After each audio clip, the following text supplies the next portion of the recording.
Christopher Media. Let's make some noise. Everybody knows that the dice are loaded. Everybody rolls with their fingers crossed. Think about it. Everything's polluted. The environment, the government, the schools, you name it. Good guys love. We're on 92 FM tonight. It feels like a nice, clean little band. No one else is using it, and the price is right. Are you listening to this? Yeah, of course I'm listening. There's nothing to do anymore. And all the great Themes have been used up, turned into theme parks. So I don't really find it exactly cheerful to be living in A totally, exhausted decade where there's nothing to look forward to and no one to look up to. Everybody knows. He's got a pirate radio station. Nobody knows who he is. I could be that anonymous nerd sitting across from you, and you turn around, Like their father. and he just looks away. Just died. He never looks back at you again. This is a song for the 90s. Welcome to Dorina Central. May I take your order, please? Yeah, I want... That was deep. I like the idea that a voice can just go somewhere. uninvited. Like a dirty thought in a nice, clean mind. I know you. Not your name, but your game. Come to me, or I'll come to you. So you are him. What I give for a kiss? What am I gonna do? Why can't I? Guess who? It's me again with a little attitude for all you out here in white bread land. It's 10 o'clock. Do you care where your parents are? This radio person is the whole problem. Are we going to allow this guy to be heard by anyone who can turn a dial? I'm in jail! I'm gonna stay here! I like it here! And he's trying to tell you that there's something wrong with this school. You're not supposed to be. What do you want to slam me? Come on, Bill. I'm a big fan of yours. Get off the bus. Get out! This is out of control. Why not do something crazy? It makes a hell of a lot more sense than blowing your brains out. FCC, you know what that means? This phone call has been traced. This is my life you're screwing around with here, you know? Not anymore, it isn't. This is everyone's life. Mark, you can't leave it like this.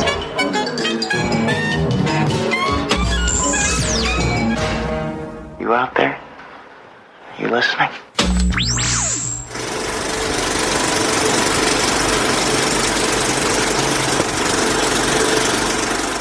Welcome to the Projection Booth. I'm your host, Mike White. Joining me from the wilds, the prodigal son himself, Mr. Rob St. Mary. Hey, put that cock ring away. It's just a ring with a cock on it. Ah, okay, all right. This week we are looking at the 1990 film from writer-director Allan-Moyle, Pump Up the Volume. The film stars Christian-Slater as Mark Hunter, a.k.a. Happy Harry Hardon, or Hard Harry, a pirate DJ who goes on the air every night to rant about the life of a high school student and expose the injustices of the world. Just an FYI, we're going to be getting into spoiler territory on this episode, so if you haven't seen Pump Up the Volume and don't want it ruined for you, just go ahead. Get up out of your chairs, go to your windows, open them, and stick your head out and yell, "I'm as mad as hell and I'm not going to take it anymore." Or you can just turn off the podcast and come back after you've watched the film. We'll be here. So, Rob, when was the first time you saw Pump Up the Volume, and what did you think? I think I saw it maybe a year or two after it came out. So it came out in 1990, which means I would have been 12, so I don't think I saw it when I was 12. But I do remember seeing it at least middle school and maybe freshman year of high school, which would have been sometime in the early 90s. So it had a big impact on me in a lot of ways, and we'll get into that in a bit. But key for me was it introduced me to a lot of bands that I didn't know, and specifically Leonard Cohen. And I will explain how this whole deal with Leonard Cohen and my love of Leonard Cohen probably came out of this film. And also, whenever I can find Blackjack gum, I still enjoy Blackjack gum because of this movie. I've got good news. That gum you like is going to come back in style. That's true. I saw this one. It came out August of 1990, I want to say. So it was just a couple months after I graduated. I was already working at the movie theater I've talked about before. I saw this at the theater, probably on a free pass or just kind of snuck in. And I liked it. There was a lot of good music, like you were saying. I definitely picked up the soundtrack. I remember it was kind of clever. HR is the lead singer of Bad Brains, but in this case, he was replaced by another HR, Henry Rollins, doing Kick Out the Jams. I was kind of sad that Mars's Pump Up the Volume was never on the soundtrack. Pump up the volume, pump up the volume, pump up the volume, dance, dance.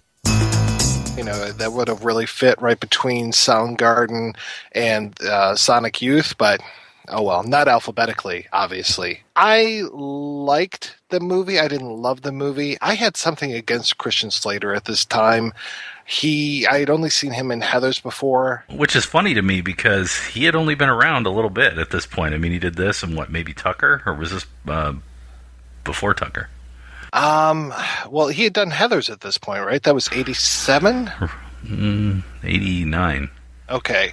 I had seen him in that, and I really disliked him in that movie. Just his kind of Jack Nicholson impersonation that he was doing, it just seemed to carry through on everything. And years since, I found out that this just kind of his voice. But in this one, I was just like, yeah, I still like One Flew Over the Cuckoo's Nest better. But yeah, I thought it was all right. I don't know if it holds up that well, and I'm curious to talk to you about that as far as like how teenage angst kind of looks, God, how many, 26 years down the line. But yeah, so that was the first time I saw it. Sounds good. So let's go through the plot a little bit. We have Happy Harry Hardon, and he has been moved from somewhere in the Midwest to Arizona. New York to Arizona. That's quite a big change. The folks around the dinner table have a mention of New York, but even before we meet him, there's a great little bookend to this film, and that's the with voiceover, and then we get the title card, and it's just this VO as we kind of have this sort of flyover of the suburbs, where we get this, here's your uniformity, here's your everything looks the same, tract home living. Is there life after high school? Because I can't face tomorrow, let alone a whole year of this shit. Yeah, you got it, folks. It's me again with a little attitude for all you out here in white bread land. All you nice people living in the middle of America the beautiful. Let's see, we're on 92 FM tonight, and it feels like a nice clean little band so far.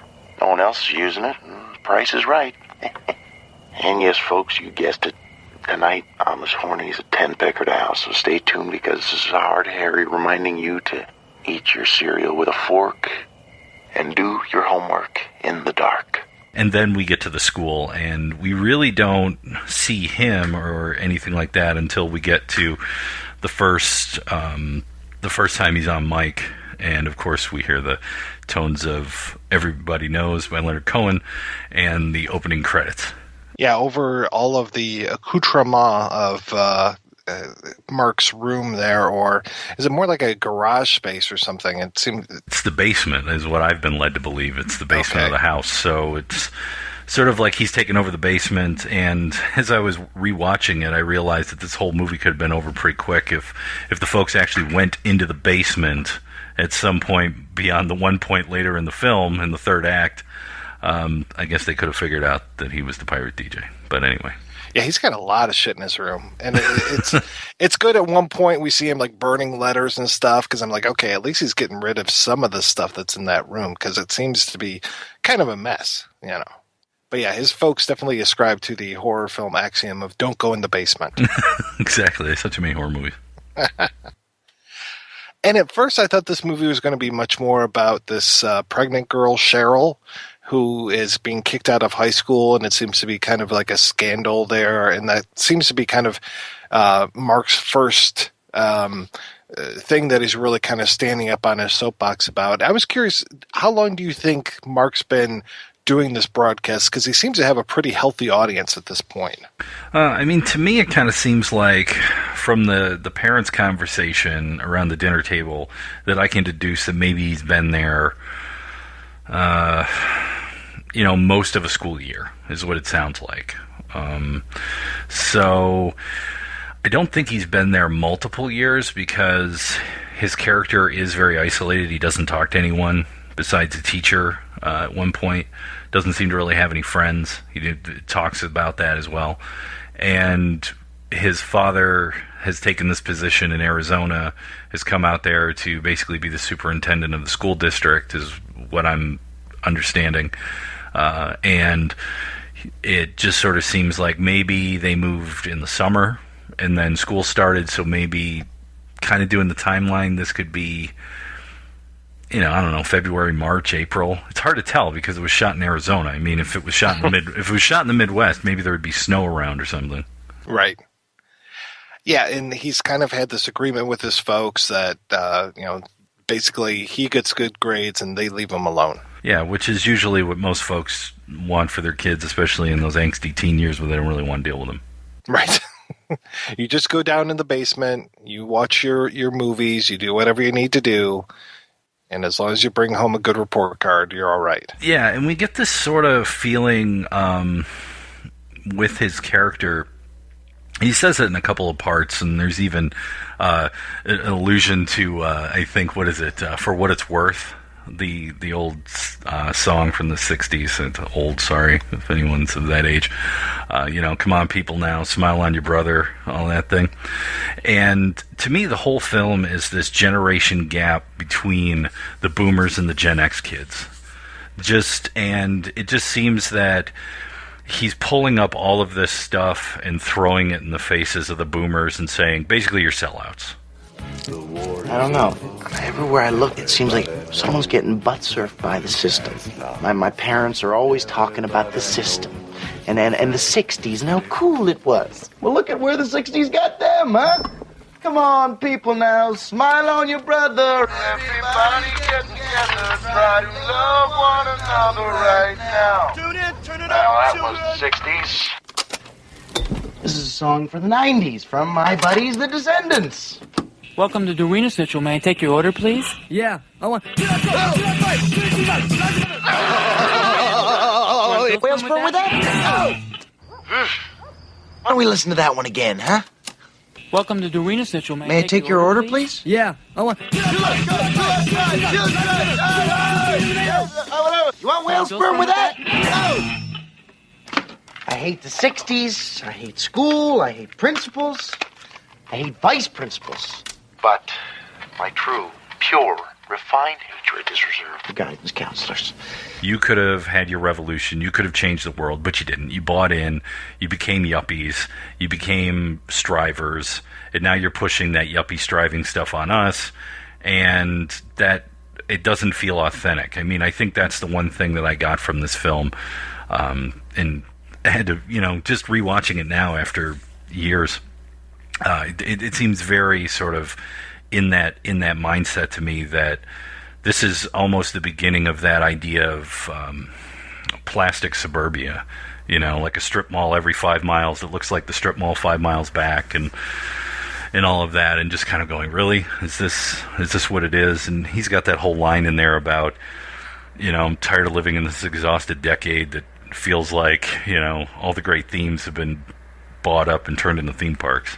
Yeah, there's a great part in here, just a real quick kind of montage of him walking through the neighborhoods and stuff. And there's one neighborhood that's being built, and then later on he's going through another neighborhood, and it looks exactly the same as the one that's being built currently. And it's just like, okay, yeah, it really was a nice, like one of the few scenes without like, the DJ stuff happening and everything, where we get a little bit of quiet and just kind of contemplate what's going on with him and seeing all of these houses that look exactly the same. And to me, that's even more powerful than that opening thing that you're talking about as far as going over suburbia and everything, but it just really brought it home for me. Exactly.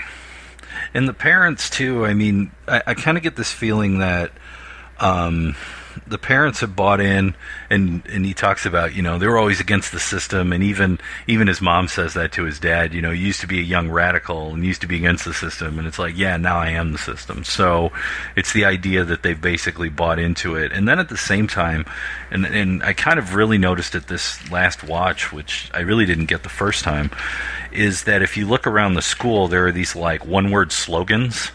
Mm-hmm. So it says pride, achievement, government and all of this. And there are these sort of like, that old sort of like Apple ad campaign where it was like think different and like a photo of Einstein. And there is all of this kind of stuff in the school, like out in the courtyard and then in like the principal's office and stuff like that. And it almost has this sort of like sterile dictatorship Soviet kind of design, this real utilitarian design that to me, like, it almost kind of blends into the background, but at the same time it just seems very like one word, It's like, hey, love, there is no nuance. It's just, this is what the authorities want for you. And the thing that's interesting to me to look at is that, and maybe when I was younger, I always thought everybody seemed so much older. When you talk about parents and teachers, and now I am sort of that age almost. The parents and teachers in here seem younger than usually they would cast in a film. What I mean is, like, usually teachers are casted 50 plus, it seems, right, or parents.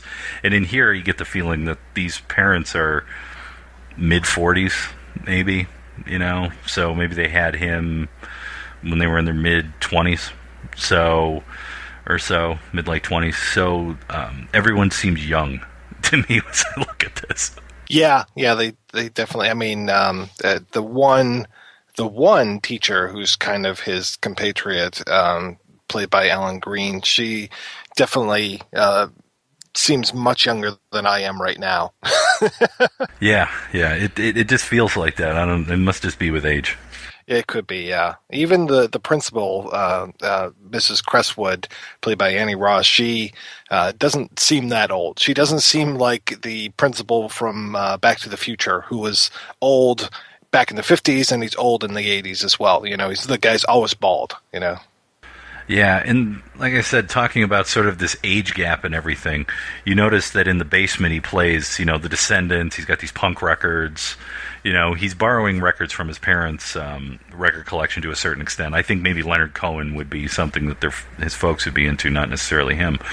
But at the same time, when he's around the house and when he goes to the office and eventually finds that memo, which you talk about, leads to this whole conversation about the pregnant girl who gets thrown out of class. There's a Grateful Dead poster on the wall in the dad's office. So to me, there's this thing where it's like, yeah, we're boomers and we still are attracted to those things that we had in our youth, although we don't necessarily embrace the revolution as much as we used to anymore. I love that Harry's biggest target in this, at least at first, is this guidance counselor, Mr. Deaver. Did you ever have much experience with guidance counselors? I had, actually, my best friend, his mother was our guidance counselor in our school. I always had a weird kind of thing with the guidance staff at my school. Not necessarily her. I think I had someone else. But I just remember taking a lot of standardized tests. They gave us like a personality quiz, like one of those, would you be better off as a florist or a park ranger or a cop? I mean, like trying to figure out what your goal in life is, kind of thing.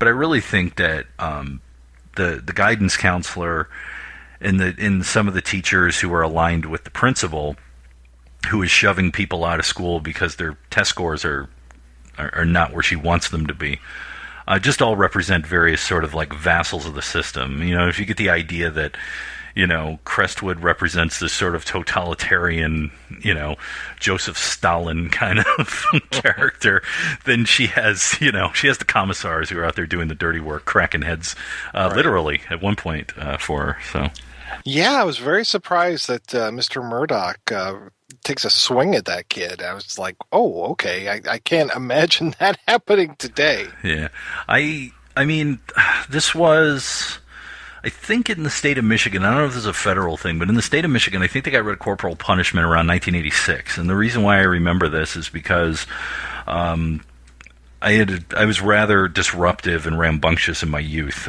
my early youth, kindergarten, first, second grade. And by the time I got to second grade, they couldn't paddle me anymore. They used to actually paddle you. They had this. Oh, yeah. Yeah, in my elementary school, they had this thing. It looked like looked like a cricket bat with holes drilled into it, and they would just lean you over the desk and just swat you with it, and then they just send you back to class. But I think around 1986, at least in Michigan, I think they banned that corporal punishment thing, and then they would just throw you out. You just get to go home for a day or two and cool off.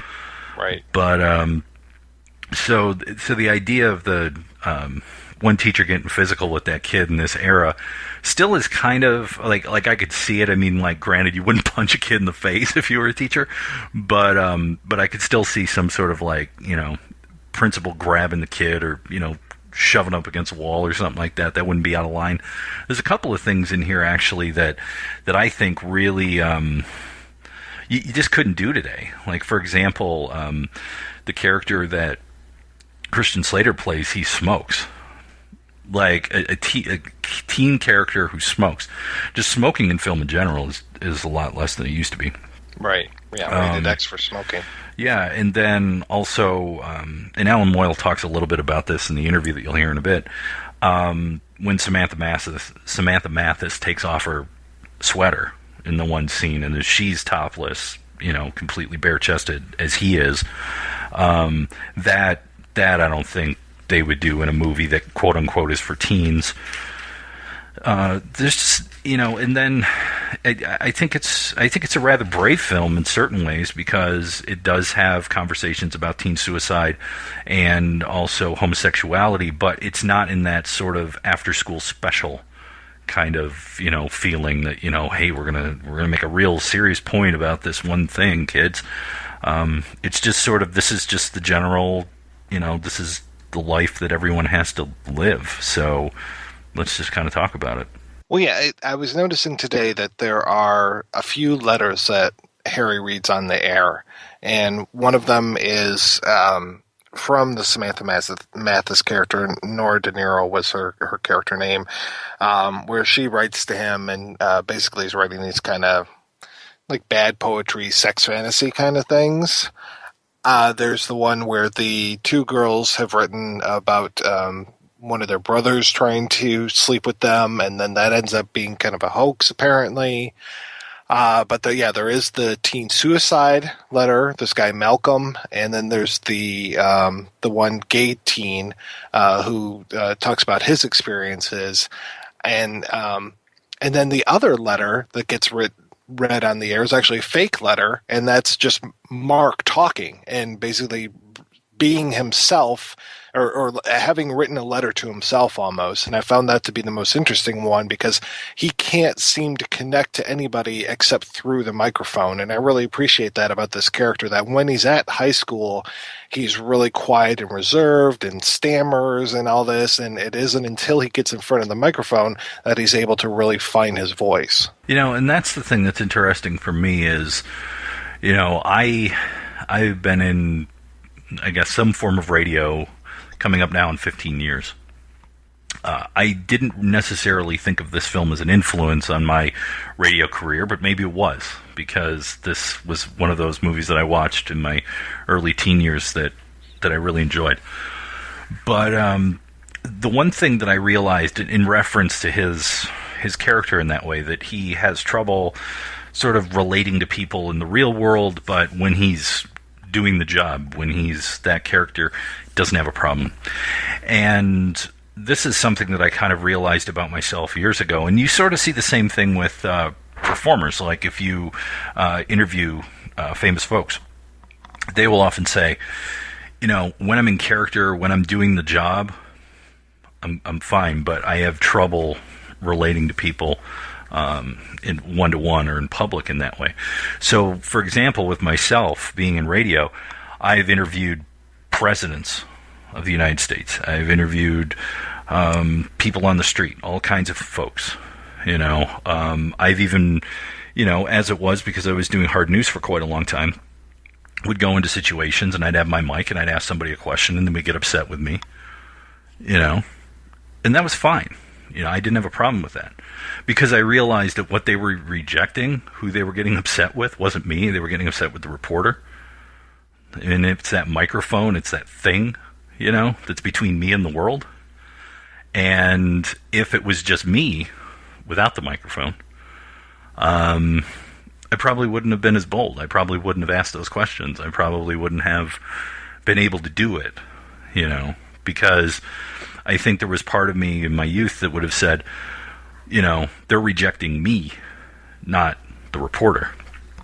So in a way, I think it may be sort of a similar where it's this persona, it's this distance. It's sort of the thing with Olivier where they would talk about Olivier, and when he would act, he would always have some sort of makeup. He'd always have some effect on his face, even if it was something small. Because for him, that was a way for him to get into character and not be himself. And I think in the same way, that's what that microphone represents in that sort of DJ show for him. Mm-hmm. I'm trying to remember, was Good Morning Vietnam like right around this time? Was that like 89? Yeah, I think it was 89. Mm-hmm. Okay. Just thinking about how Robin Williams compares to Christian-Slater in this is Robin Williams definitely, when he gets on the air, is a different person, but he is still pretty obnoxious when he's not on the air. Well, I also get the feeling, too, another one that came out, and I think that may have been 88 or 89, is Eric Bogosian and Oliver Stone's Talk Radio.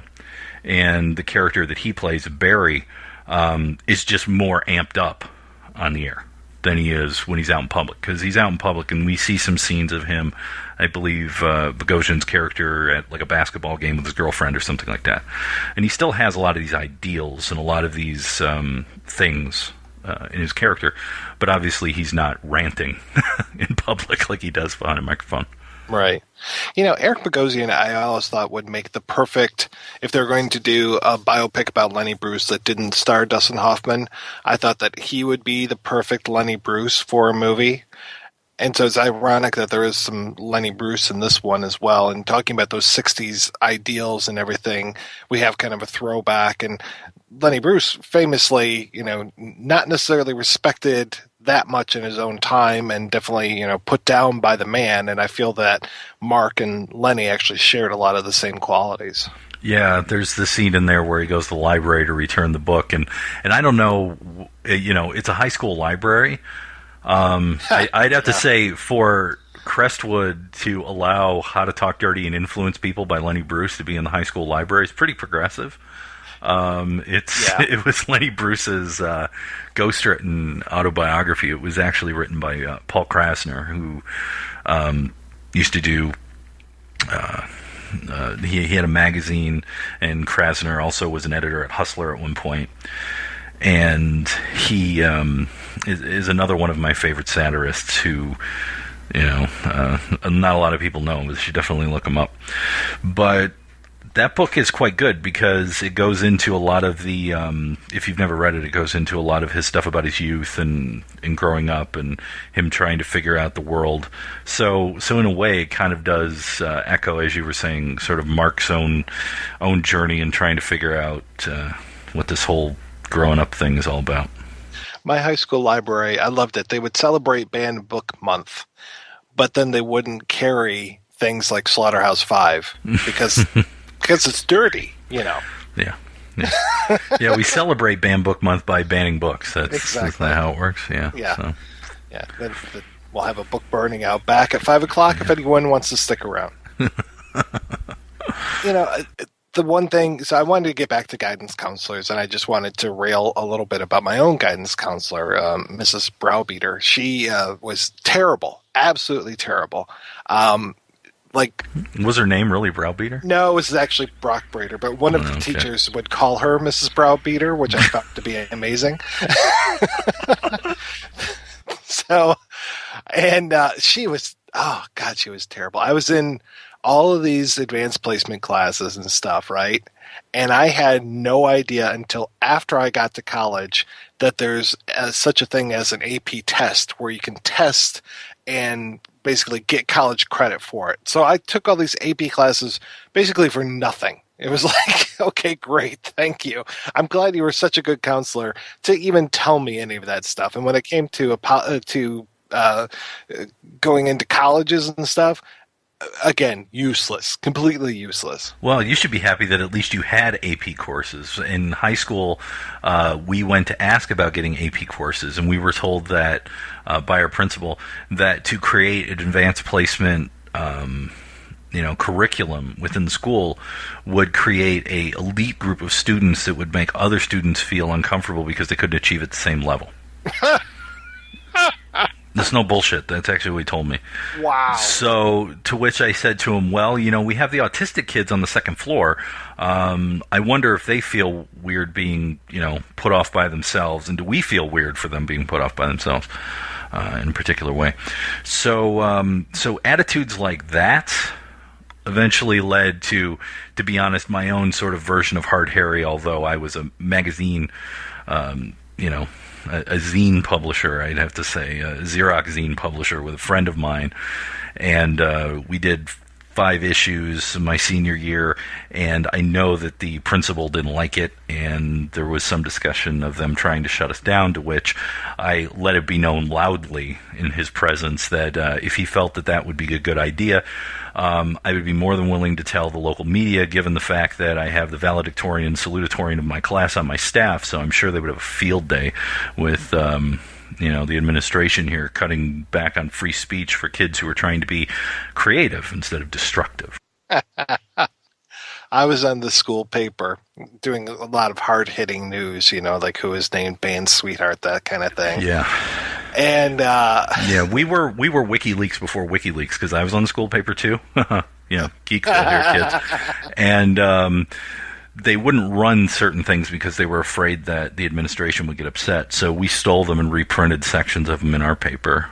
Nice. So, and for Halloween that year, what we would do is the back page of the magazine, the back cover would always be a game or it would be some sort of thing.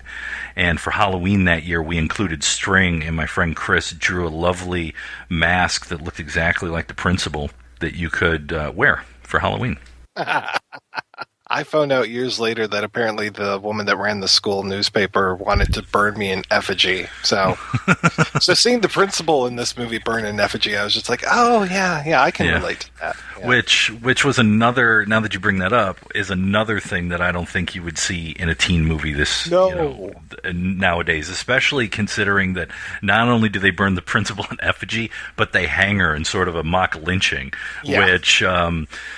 that would be a little bit PC today. That would not fly. People would get upset.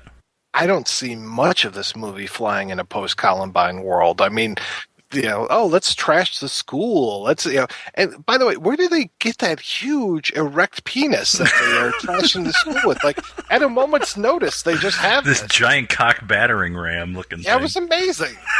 You guys just drive around with that in your Jeep? Yeah. Hey, if you're a fan of Hard Harry, what do you do? You got nothing to do. I mean, this is before the internet. That's true. Come on. Kids were what watching. Go to the mall? Yeah, they were going to go to the mall and get an Orange Julius, and then they were going to watch movies on VHS, maybe, Skinamax flicks, late night and cable. I mean, there's not a lot going on at this time, 1990.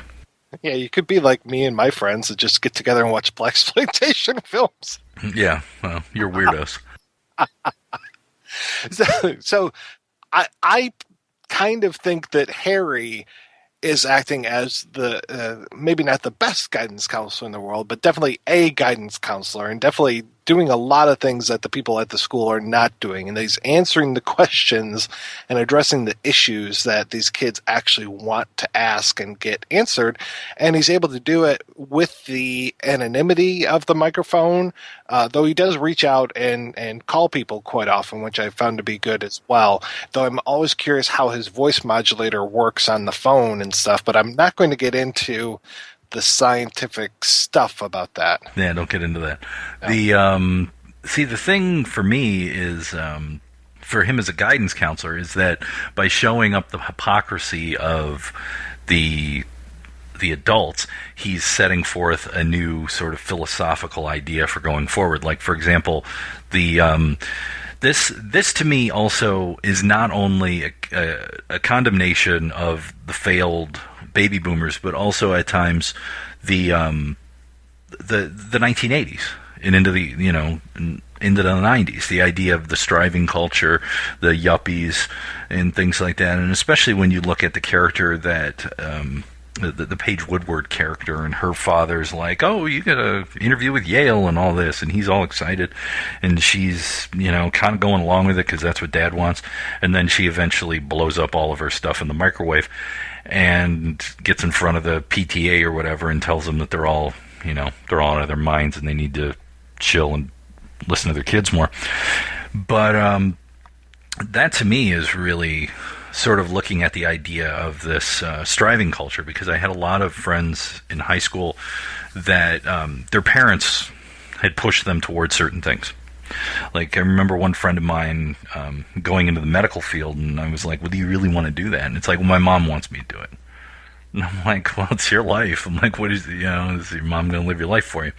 So I just remember that same sort of conversation when I was in high school, where kids are trying to figure out, okay, well, what am I actually going to do after I get out of this place with whatever I got in front of me? So it's, I think it is, you were talking about, does it still hold up? I think those aspects, those questions are still things that we're always, kids, it doesn't really matter, when, are always asking the questions. I'm sure if you went back to ancient Greece, you'd find the same thing. Yeah, I believe Aristotle wrote about this same thing when he was like, God damn it, Plato just keeps picking on me. That's one of the first it gets better moments from Socrates. That's right. Yeah. And, Socrates, huge fan of the cock ring. I mean, just wore it all the time. Oh, yeah. There's so much dick imagery in here that it's just funny. There's so much sort of ridiculous male sexuality, too. Just sort of this idea of swagger, but of course at the same time, as you said with Mark, he's not the most confident guy.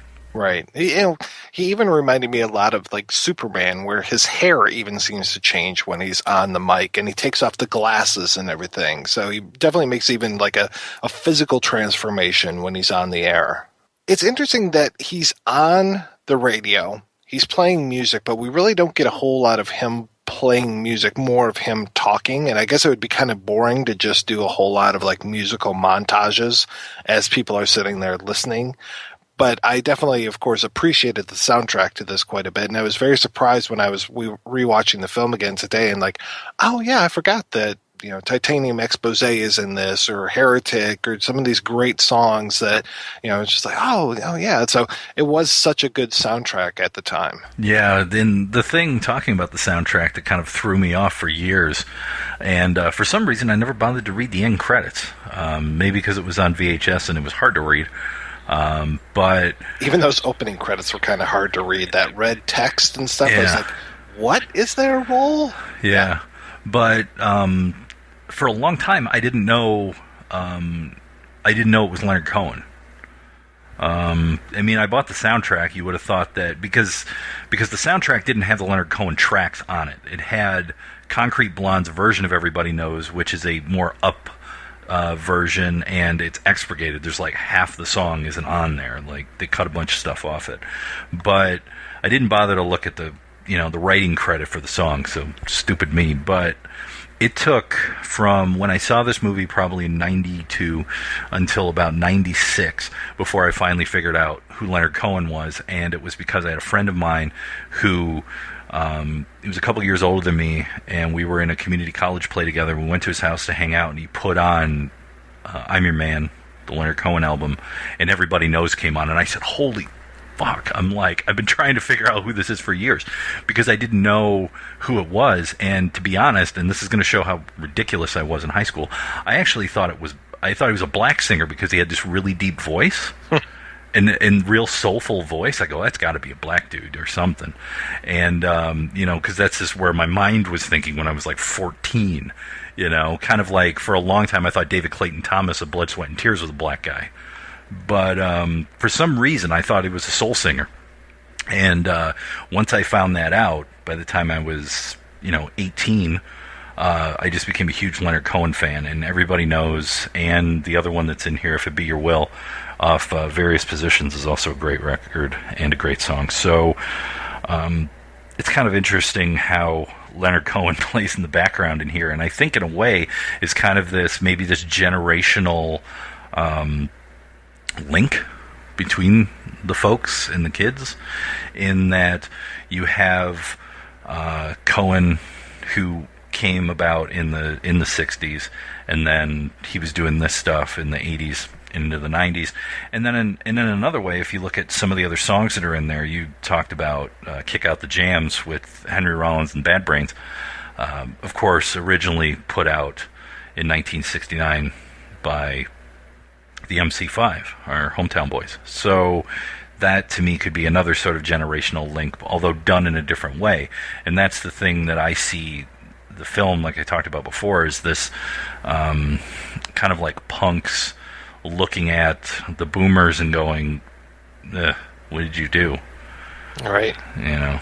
Yeah, and it wasn't just that knee-jerk rejection, that like the British punks in '77 would have had, with the damn hippies and everything. It was much more of like, these are now our parents rather than these are just some older kids kind of thing. So yeah, there was that really nice kind of look back in anger with what have our parents done, and they seem to have just been doing the same thing as their grandparents.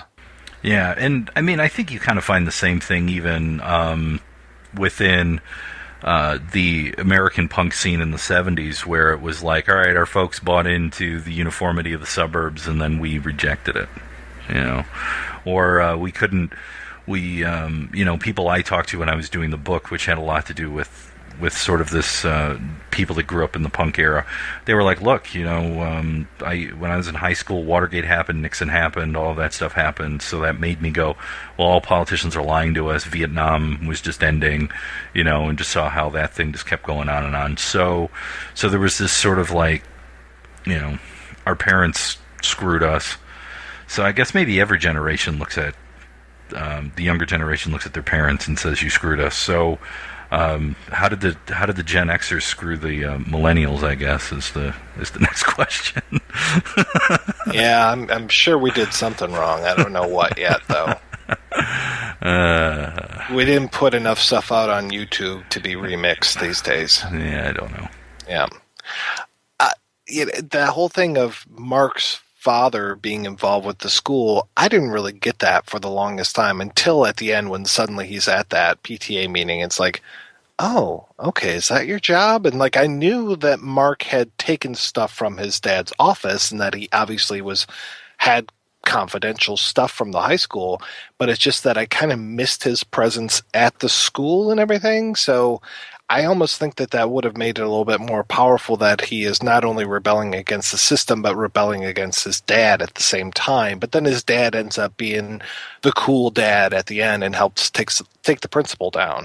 Yeah, I think eventually what happens is we get the idea that even though the boomers have sold out, there's still the spark in them, and they can see it when something bad is happening, that they're willing to step up. Because I take it that maybe Crestwood would be 10 years older, 15 years older than him, so she might be the, Korean War, World War II era, So he he's a little more, to go, no, you're wrong, grandma, so.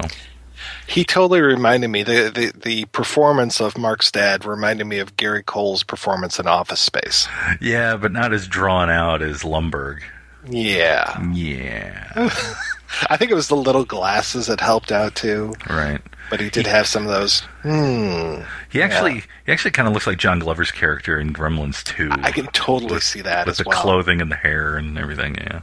Yeah, he was kind of like the love child of Gary Cole and Glover. And when they're talking about Mark going back to see a psychiatrist, all I could think of was Mike from Suicidal Tendencies. We got problems. Mark, I got to ask you something. Your mother and I have been talking, and I guess we realized that... Mark, basically we thought that you might benefit from maybe seeing a psychiatrist. Is it that obvious? No, honey, of course not. We think you're perfect, but it just seems that here you're so sad and lonely all the time. And we just want you to feel good about yourself. You had friends in New York, hon. Are you trying to meet people here at all? It was never... I know this sounds stupid, Mark, but have you ever just, like, walked up to a girl here and said hi? Look, the girls here they're different. I can't talk to them. How are they different? Listen, Mark, I was talking to your English teacher today, and come on, Dad, please. It's creepy enough around there without you snooping around. and she says that you've got a great promise as a writer, but that you're having trouble concentrating. So when is Johnny gonna concentrate, huh? Get happy, get a girlfriend, and then write a bestseller, huh? Fine, you don't listen, you don't talk to me, you don't talk to anybody, you hate everything. I can't talk to you people, and I'm certainly not going to a shrine. Listen, Mark, everybody's got problems, not just you. But you're not going to solve them if you don't communicate them. You've got to talk to somebody. Okay, he's gone. He's gone back downstairs.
Exactly.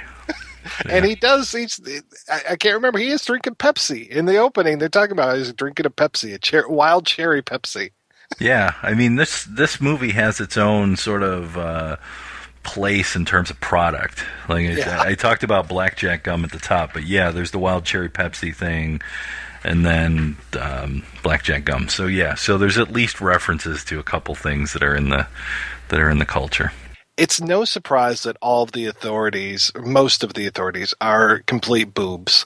So when it comes to tracking down Mark, because we know that that's where this is going to lead, is the authorities want to shut him down. So the school wants to shut him down, the police want to shut him down, eventually the FCC wants to shut him down, and nobody can find this guy. And it's up to Nora to be the investigator. And she goes through and is very good at doing her job as far as investigating, like even like printing out the a paper and circling who she thinks is going to be, Harry and everything. And it isn't until a little bit later on that she figures out who it is. And I have to say she does it pretty easily, and he cops to it fairly quickly as well. Yeah, I mean, it's just one of those things that there's, like, if the folks would have went in the basement more often, they would have figured this out. I mean, they bought him the set anyway, because he talks about it in one of the monologues where... You see, I never planned it like this. My dumb dad got me this shortwave radio set so I could just speak to my friends back east. But I couldn't reach anybody. So I just thought I was talking to nobody. I imagine nobody listening. Maybe I imagine that one person out there. Anyway. One day I woke up and I realized I was never going to be normal. So I said, fuck it. I said, so be it. And Happy Harry Hardon was born. If they would have had the internet, it would have been like, my dad got me this computer so that I could chat with my friends back east, So he buys him this radio set. So there are certain things that could have solved the mystery quicker, but then you wouldn't have the story. So let's not try to think about that too much. It's kind of the opposite of hackers, because they move the Zero Cool out from wherever he's at to New York, and then he meets up with his hacker friends and stuff. So yeah, I can definitely see that being a good double feature.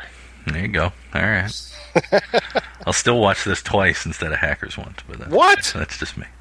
There's no Matthew Lillard in this film. Come on. That's fine. I can deal with Every movie goes better with Matthew Lillard, especially a teen movie.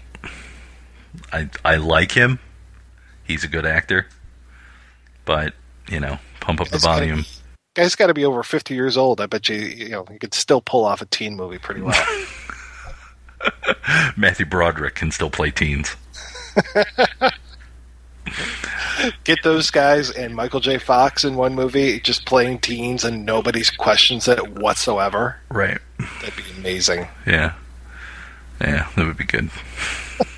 Poor Michael J. Fox with his Parkinson's and stuff, and everybody's just like, yeah, whatever. Like, nobody says a word about it. No, not at all. Hey, Shaky, get in here. Sorry. I thought they were going to do a Thelma and Louise ending to this. I couldn't remember how it ended. Uh-huh. I thought for sure they were going to be driving around. Eventually they get in a Jeep and they've got the equipment in the Jeep and they're running from the FCC and everything. And I thought for sure they were just going to shoot off into a canyon and then it would freeze frame and that'd be the end of the film. See, it is a downer for our hero because it's a very big downer. Yeah, but in the end, you realize that the revolution is more than one person. So this is the thing. Because in the end, like the opening, there is kind of a bookend with, in the beginning, it's him over darkness and then the credits. And then in the end, there's all of these voices out there, and you hear them sort of stacked and edited together on top of each other. Hi, everybody. This is Amy at 97 FM in Springfield, and my show is Radioactive. Can anyone out there hear me? Sick of silence, let it out. This is Ethan from LA, and I'm here 16, to but stop I'm the not violence. sweet. Are you If running I'm the future, streets? Call the real runaway hotline. KCAT Los Gatos, California. This is I Am. Radio Are Free you? This is No Protection, out we from New are Jersey. The voice. Hi, you're on the air. Turn on the truth. And so that really says to me is that although you may, go down for the cause, your inspiration goes forward. So I think that is actually a hopeful ending in the end. Maybe not necessarily for him. I'm sure he ended up getting in, some serious trouble, but hey, so be it.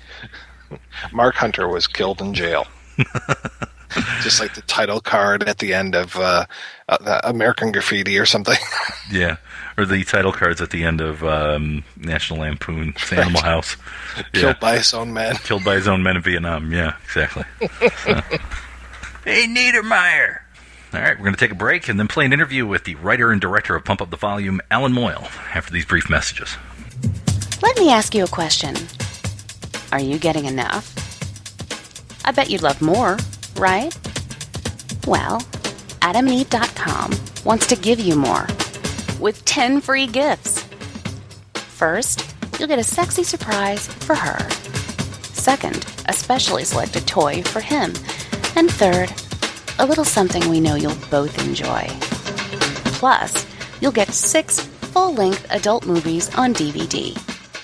And number 10, free shipping on your entire order. So what do you have to do to get your 10 free gifts? It's not hard.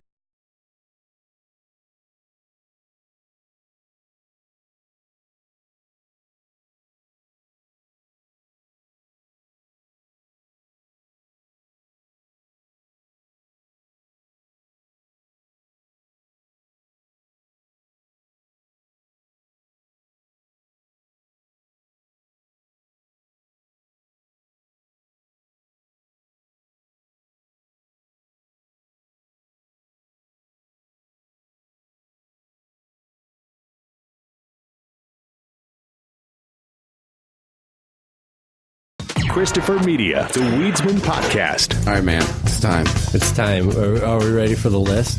The list. So we all made this list earlier. We said it around. Maybe got a little too high. Well, this list. We did get too high because we only made half the list. The Weedsman Podcast. Every Friday on iTunes and ChristopherMedia.net. Christopher Media. Let's make some noise. Hi, this is Andrew from We Hate Movies, and you're listening to The Projection Booth. If you feel like laughing after listening to some serious film discussion, head on over to our show, WHMPodcast.com. Every Tuesday, a new episode drops, us ragging on bad movies, whereas the good folks here at The Projection Booth are talking about good, party, cinema-related stuff. Go here for the cinema. Come to us for the laughs afterwards. We Hate Movies every Tuesday.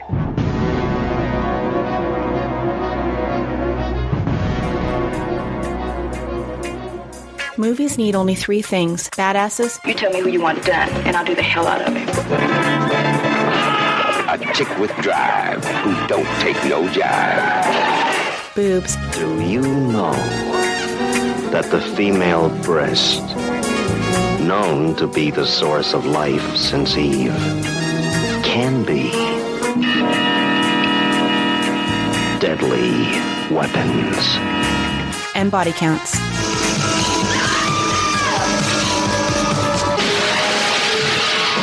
Body count. The mathematics of murder and menace. The BB&BC podcast discusses lesser-known action, exploitation, and horror cult cinema. You can find the show on iTunes, Stitcher Smart Radio, and SoundCloud by searching for BB&BC Podcast. You can also listen to each episode directly on the show's website at badassesboobsandbodycounts.com. Got the goddamn message? Let's go to work. Midnight Matinee presents the beloved musical John and Tony Die at the End, featuring all the hits. Amerisauce. The cop and beg him to take me to the emergency room, to pump my stomach, to bring in an exorcist. Miss Morris. Miss Morris. I really don't think Miss Morris. One head, one heart. I was aiming for his heart. But yeah, I did get him. I feel pretty soy sauce.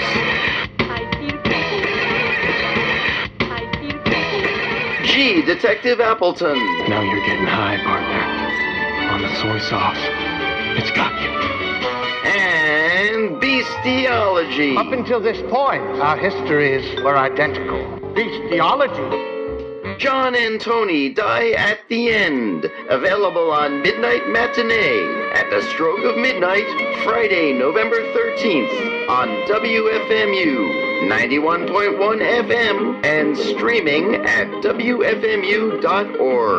Be there or be Korok. Available on a track. All hail Korok. Everybody knows that the dice are loaded. Everybody rolls with their fingers crossed. Everybody knows the war is over. Everybody knows the good guys lost.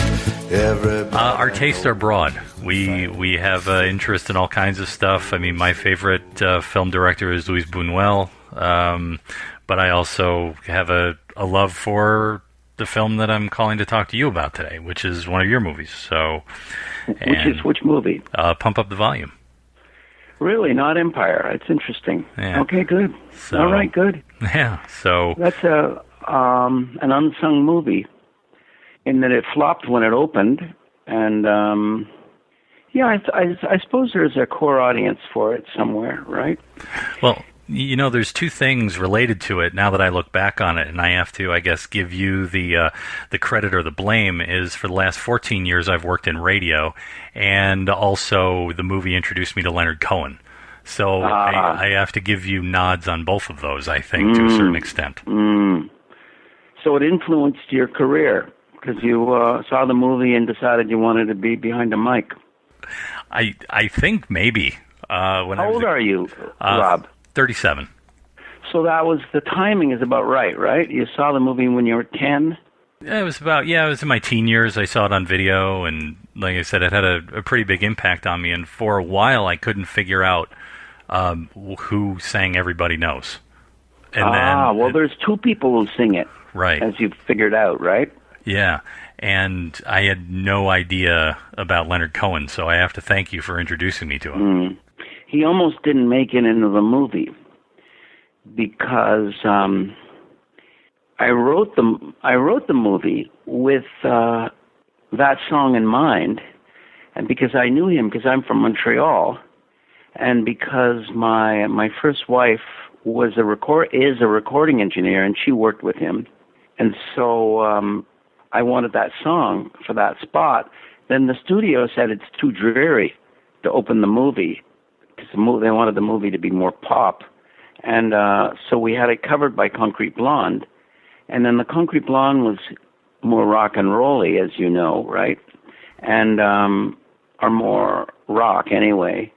And then in the end, Bob Shea, the owner of the studio, I played him both, and he said, "Look, we'll have Concrete Blonde on the album, but let me have Leonard on the in the movie, and then we'll use them both."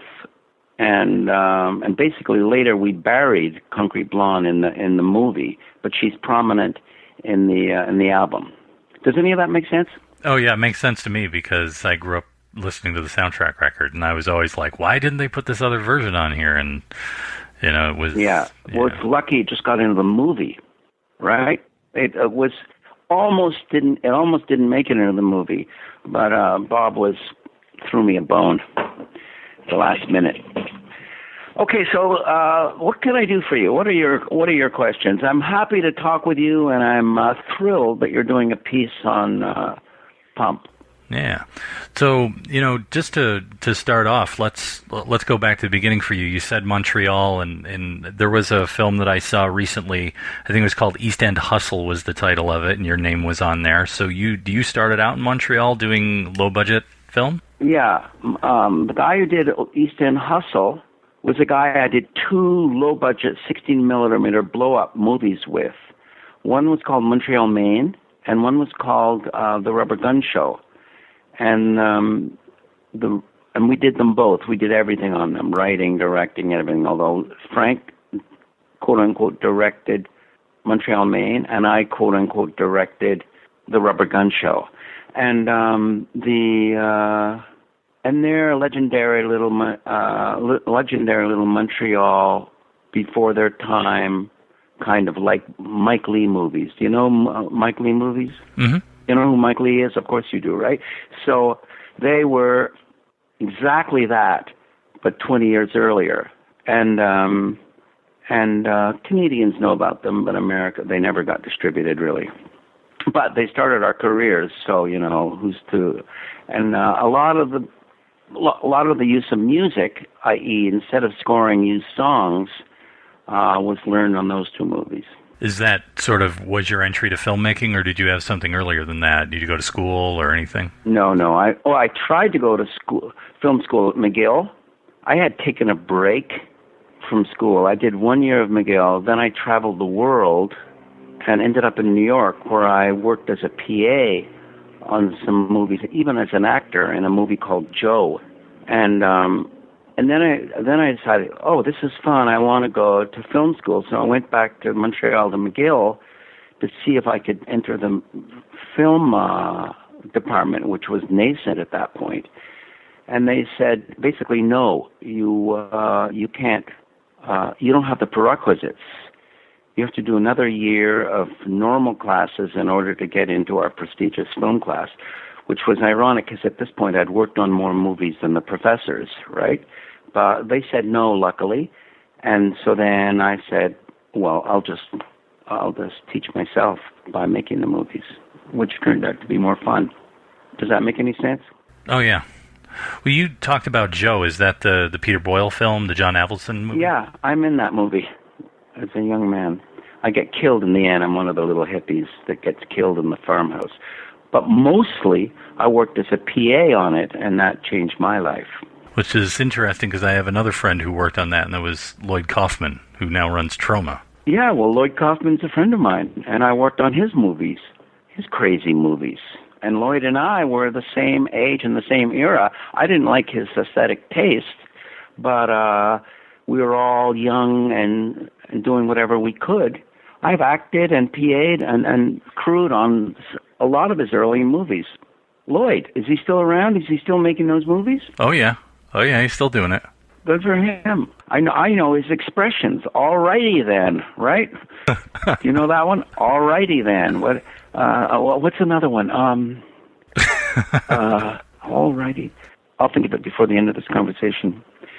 No, he's a wonderful, eccentric guy. You should do a piece on him and all his movies.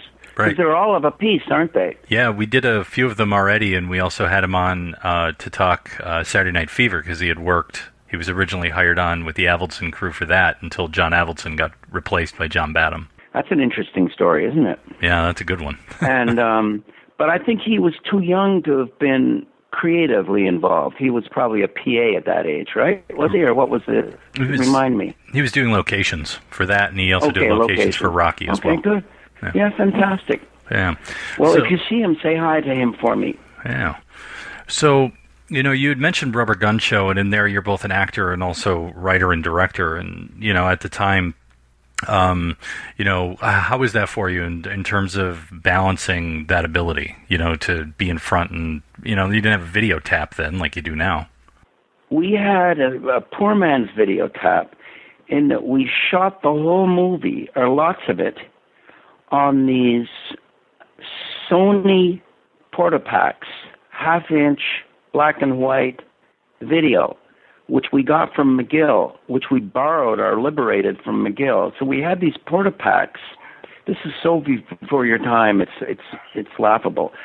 Sony tried to popularize a certain camera, and you carried the battery and the machine on your in a square knapsack on your back, and you had the camera in your hands on a cable. And they blew our minds because they were so convenient and movable. So we managed to borrow a couple from the Film Society at McGill, the film department at McGill, and later they accused me of stealing one, but actually we returned it. But the point being, we shot many of the scenes. Let me go back a bit. The most expensive part of making movies in those days was the Kodak film, because Kodak was the only company that wouldn't give you a break. We couldn't beg, borrow, or steal the stock. We borrowed the bath at the National Film Board. We borrowed a lot of post-production at the Film Board, because we had friends not at the top of the Film Board, but in the middle echelons of the National Film Board, who were supporting us and giving us, for example, editing rooms at night after the National Film Board guys punch a clock at 4 p.m. We would go in and work at night on the Steenbecks. You don't even know what a Steenbeck is, do you? No, I do. I worked one before. So anyway, the Kodak stock was the most expensive thing. So we couldn't afford to just shoot and shoot and shoot. Well, we couldn't afford the stock. So we would rehearse the scenes on these Sony Portapacks. Oh wow, Sony 3400 Portapack.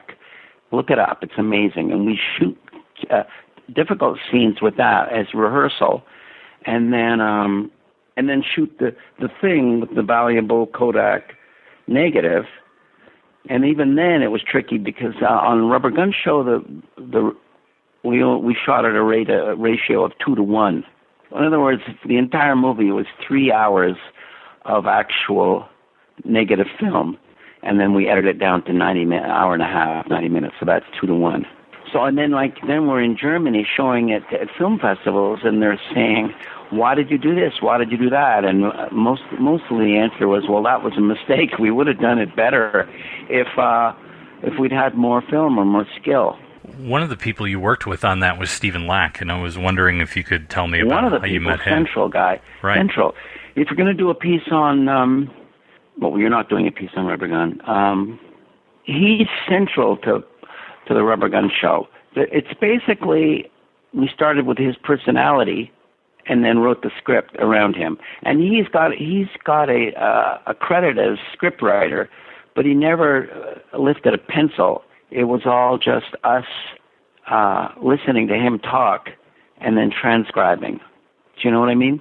He wrote it in the sense that it's him, but he didn't sit down and write a screenplay, because that would take too much concentration and too much.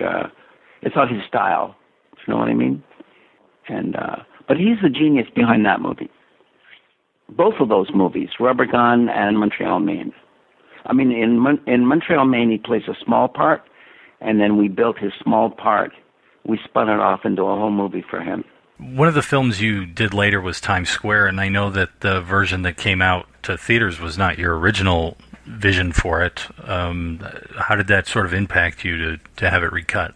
Well, that was no fun, obviously. It's a story about two young girls who are going to be gay when they grow up.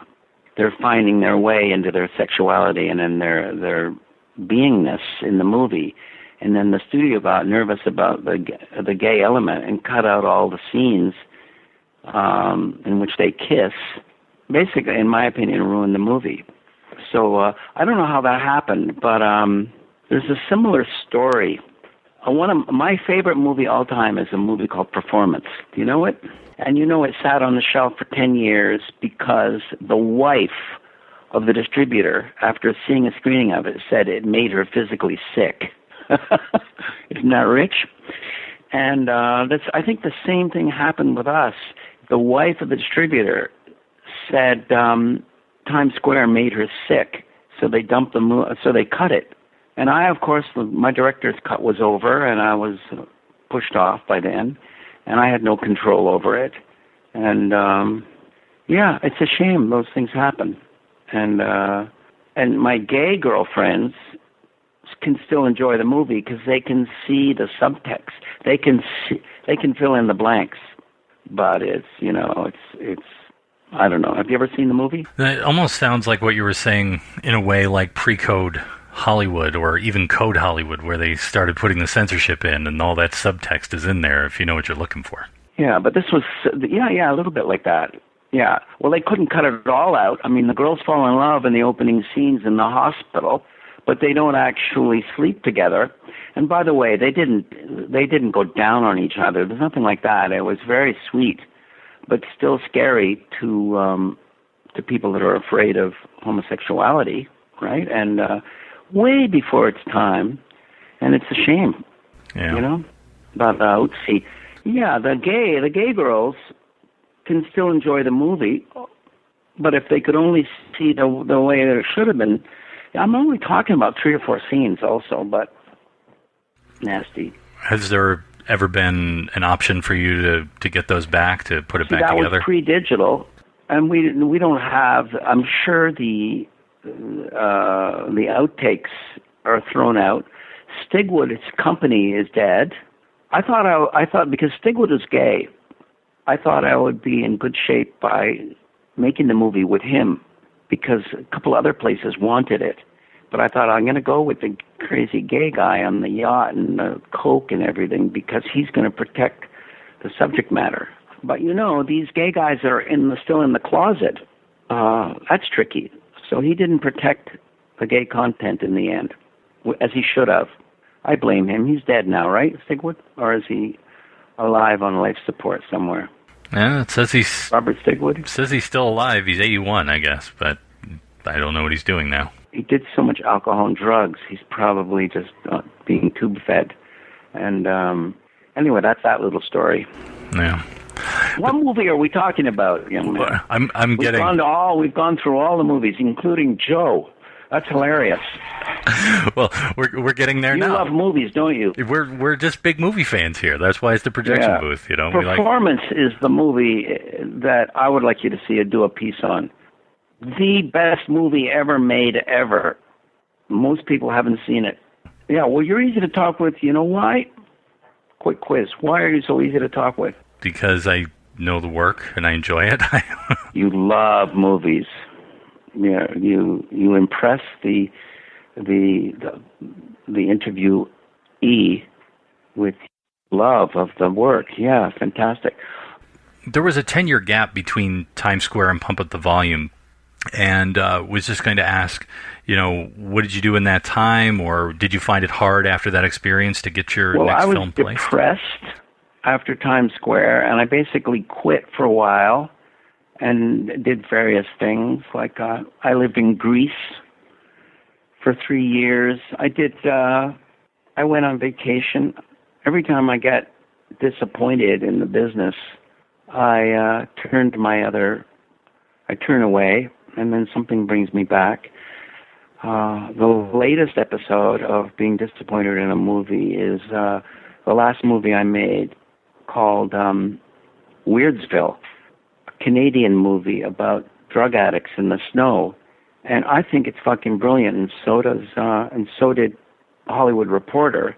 but it went straight to video in a distribution blunder that producer and I did, and then I thought, fuck it, you spend a year making a movie, and then it opens in Walmart, and oh God, it's not even a movie for the Walmart audience. It's a complete art movie of the kind that could only probably be made in Canada. They wouldn't make those kind of movies here anymore. And so, fuck it. I might as well go and live in Vietnam and do something different, Although I do the odd thing here and there. I'm 68. I'm basically sitting here. Although I happen to be sitting in an editing room, I'm looking at an editing bay right now because of a little home movie I'm making. But, these gaps, everyone asks me about the gaps. And there are a lot of gaps in my life. I'm supposed to be going to IKEA right now with my wife instead of working on my career with you. But I'd rather be doing this with you than going to IKEA, believe me. So anyway, I'm rambling. Rob, stop me when I ramble, okay? I'm sorry. Well, just interrupt. Just say, go to your questions.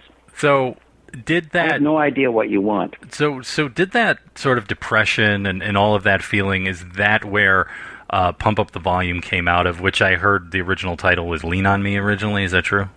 Lean on Me was one title at one point, but that was a song, Lean on Me, and I didn't want to use that song. It was a title that we thought about. I wrote it as Radio Death because I wrote it as a much darker movie about a kid who was depressed and was thinking about committing suicide, and then starts this little radio show broadcasting to maybe 20 people discussing the pros and cons of killing yourself as an unhappy teenager, and then all the different ways you could do it. And he has so much fun talking about it and telling his audience, stay tuned because tonight might be the night that I kill myself on the air. That was really mordant humor. Now, we sense that he's having too much fun to actually do it. He's not really depressed. He's going to be, as Dan Savage says, much better when he gets to university. It gets better.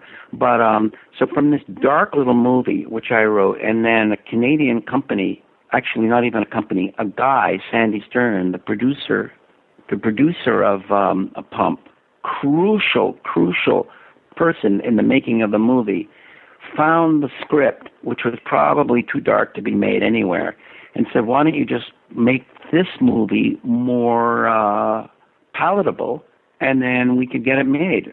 And we did. And then we ended up naming it after a song in the end anyway, Pump Up the Volume, which by then that was a group decision with the studio and a distribution decision. And by then I had been Hollywoodized enough to say, okay, it's not the worst movie, it's not the worst title, but it's still doesn't anyone know that's the name of a song that's out already? And then, of course, the studio people are saying, yes, of course, that's it. And I'm saying, oh, okay, that's what you think. Maybe you're right. Well, as for the character, how much of Happy Harry Hard-On is your voice, is you and your thoughts on where you were at that time? I would say pretty much all me, but the earliest voice of Happy Harry was darker, much darker than me. And then the modified Happy Harry was less depressed and more self-amused. And people who know me would say I'm self-amused, and there's no way I'm going to commit suicide. But, I'm happy to discuss whether someone else should do it or not. I was discussing that with my mother last week. She's 95. I'm going to help her. She says, get me the good drugs. I don't want to vomit. I want to do a Jackie Kennedy. She's completely conscious and smart lady who is depending on me to get her top level heroin so that she can float out when she decides to do it. And that's suicide. I've got no qualms with that. What about you? No, I think if you're at a point where that's what you feel you have to do physically or, mentally, I mean, that's a choice you have to make for yourself. Yeah. So, I mean, it's sad when a young person, I had a couple of friends kill themselves in high school. It was sad and mysterious, and you never knew. That was before anyone was gay or anything, there was before. So you don't know why they did it. And that's shocking. And it's terrible when a young person does it. But it's fascinating, too.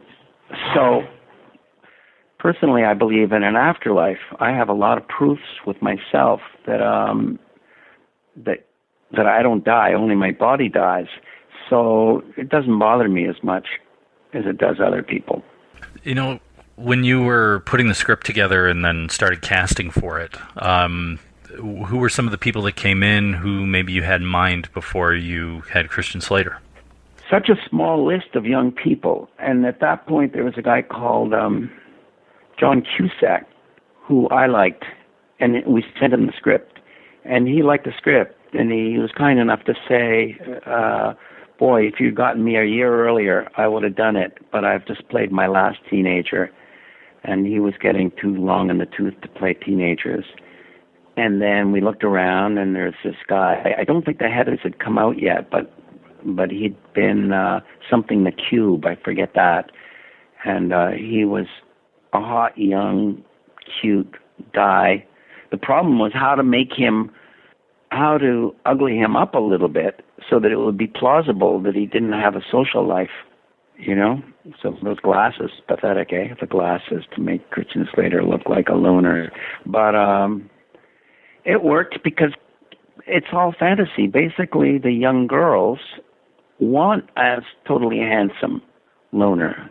Am I making any sense? I mean, it was a perfect casting, don't you think? Oh, the thing that I look at when I look at him is he reminds me, especially in that period, of a young Jack Nicholson. And I could see this if it was like 30 years before, it would have been Jack Nicholson. Yeah. And now on the set, he would say, he'd do a take, he'd say, Alan, is it too Jack? Is it too Jack? Meaning, 'cause he couldn't help channeling Jack Nicholson. I said, doesn't matter. Jack Nicholson's brilliant, right? Just be yourself, right? But he did get that comparison to him was odious. And how was he during those days? How was he on the set as an actor? Easy, because he wasn't neurotic at all. He's not like offering suggestions. He's not anxious about the material.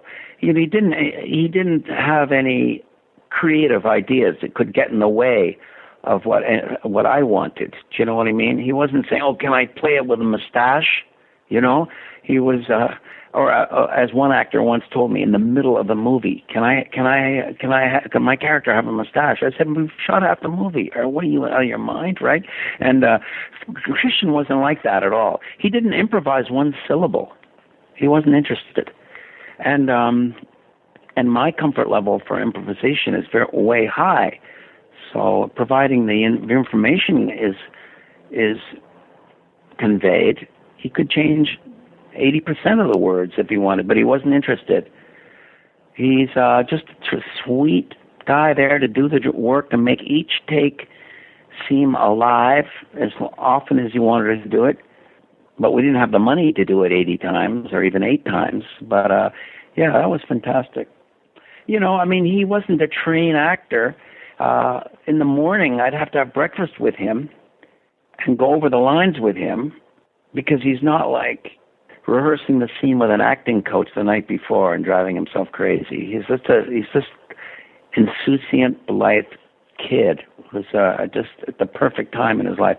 I remember exactly what he used to eat while we rehearsed the lines, which is a soup made of maple syrup and crushed up bacon. So like a stew, maple syrup, bacon stew. And he'd eat that with a spoon while I had to watch. And, it was quite tasty, but the amount of sugar, Can you picture Christian at 16 tucking into his breakfast and smiling and being read the lines? Cute, eh? Well, maple syrup. Maybe he was trying to play to the Canadian in you in some way. Yeah. Maybe he just knew that the sugar would jack him up. Oh, yeah, and they claim he was a drug addict and an alcoholic. No, he was a 16-year-old boy, right, who didn't do as, who drank, but he was an alcoholic. Not in my opinion, anyway. But later on, I didn't follow him. But at the time where they said he was, he drank too much, I just want to say, from my perspective, he drank only as much as the average teenager drank. And that thing where he fought with a cop, he was climbing over a fence, and they grabbed his foot, and he kicked himself free. And then the cop said, "Oh, he kicked me." So, anyway. When you were writing the script, had you had any previous experience either listening or with pirate radio in some way? I was interested in pirate radio because of those offshore abandoned oil rigs in England, broadcasted without any FCC approval to England, and they were able to be a little bit naughtier than, so probably that was an inspiration. But basically I was interested in a kid who had a voice and wasn't really interested about how many people were listening. He had this weird kind of invented broadcasting. He wasn't even, in my opinion, the first version I wrote, the guy didn't even know whether he was broadcasting a block or 10 blocks, and he just wanted to talk on the radio about his own. He was like a vlog. Do you know what I mean? Right. And then the ending of the movie, where all the little voices come in. Can you picture the last scene in the movie with the kids signing on from all over the world? Right. Okay, that was when I finished the movie. That was my favorite moment in the movie, and it's even while we're editing it still raised the hair on my arm to see these kids signing in with their own little stations. Hi, I'm Carolyn, and my station is called blah blah. Okay, so that was the central idea, and it's kind of lost because it's the last second in the movie. But and now look at the internet, right? And people keep saying to me, "Why don't you redo the movie?" But the internet has redone the movie. There's no place for that movie and that story anymore. It's a time capsule. Would you agree? I mean, it speaks to me because radio was part of my youth. So I don't know a kid who grows up today and everything is on demand, not in that sort of sense of stumbling upon things, which we all did, where we stumbled on songs, we stumbled on stations, we became familiar with a DJ in our neighborhood that played a certain song, that kind of thing. Oh, God, I remember the guy. I've been so young in a radio and up in Canada, and the guy would say, we have Perry Como here to sing you the song. And I thought Perry Como was in the studio, right? I didn't even know. I mean, that's how young. I might have been 6 years old. But I was thinking, how did they get Perry Como all the way over there? Do you know what I mean? But, yeah. But now, let's say that someone asked you to remake Pump Up the Volume using the internet. Where would you begin? I mean, I think it would be like you had mentioned. Maybe it would be he's a vlogger now who is in, behind a screen or something, like the anonymous. That's obvious. That's obvious, but how would you make it interesting? There are there are like maybe 50 million vloggers out. How would you make his voice more interesting than the other people? It'd be very if you come up with an idea, call me, because there's people who want to make Pump Up the Volume 2. My favorite idea is Christian-Slater, 25 years later.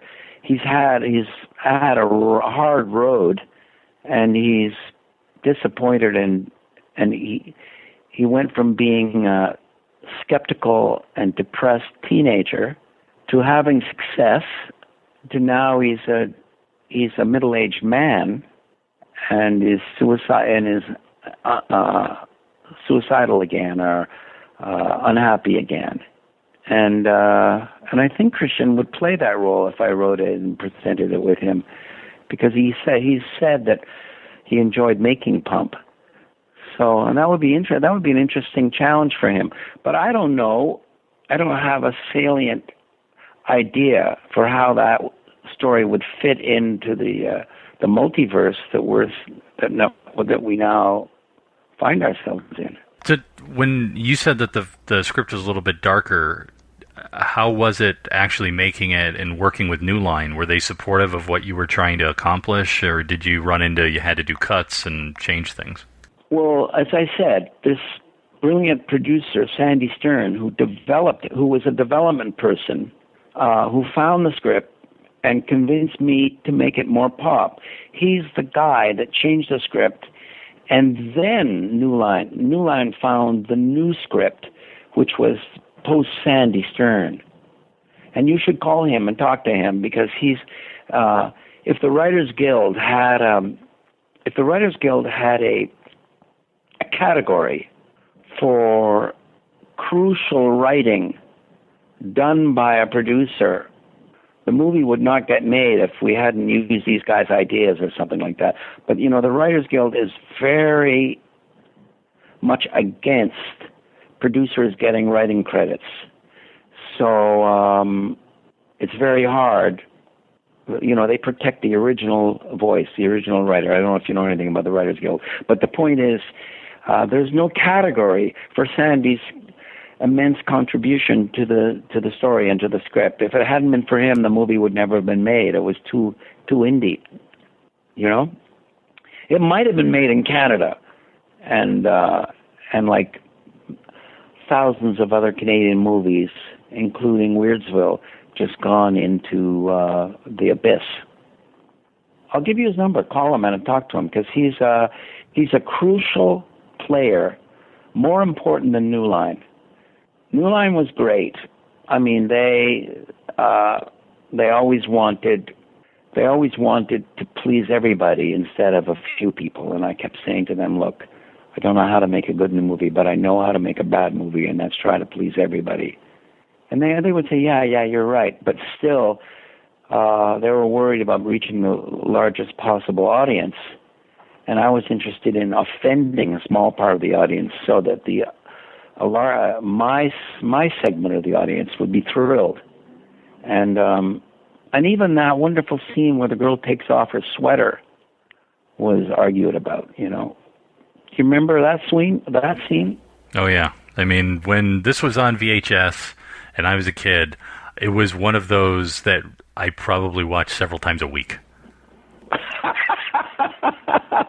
It's no joke. It's no joke. It's like when I was a kid, there were certain movies that I was kind of obsessive about that I would watch over and over again, and this was one of them. And that's why it's for me, such an honor to chat with you about it, because you're the man that made it possible. Well, then that's fantastic.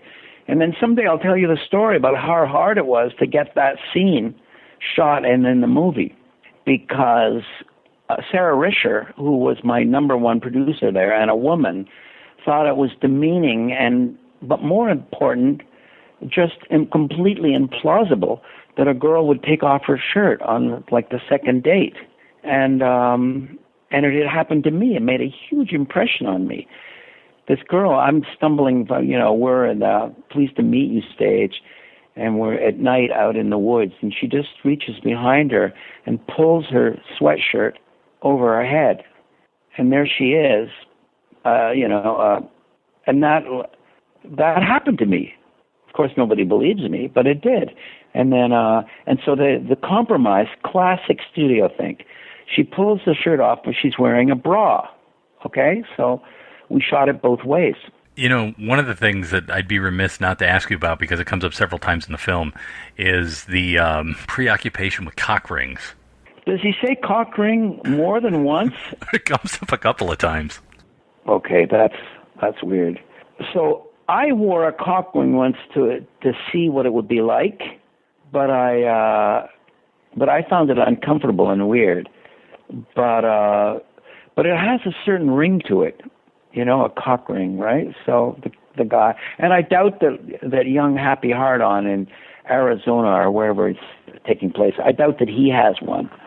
He just likes to be naughty. Yeah. Well, I love one of the students who's walking around going, well, what is it? I don't know. Maybe it's a ring with a cock on it. Yeah, okay, there you go. So,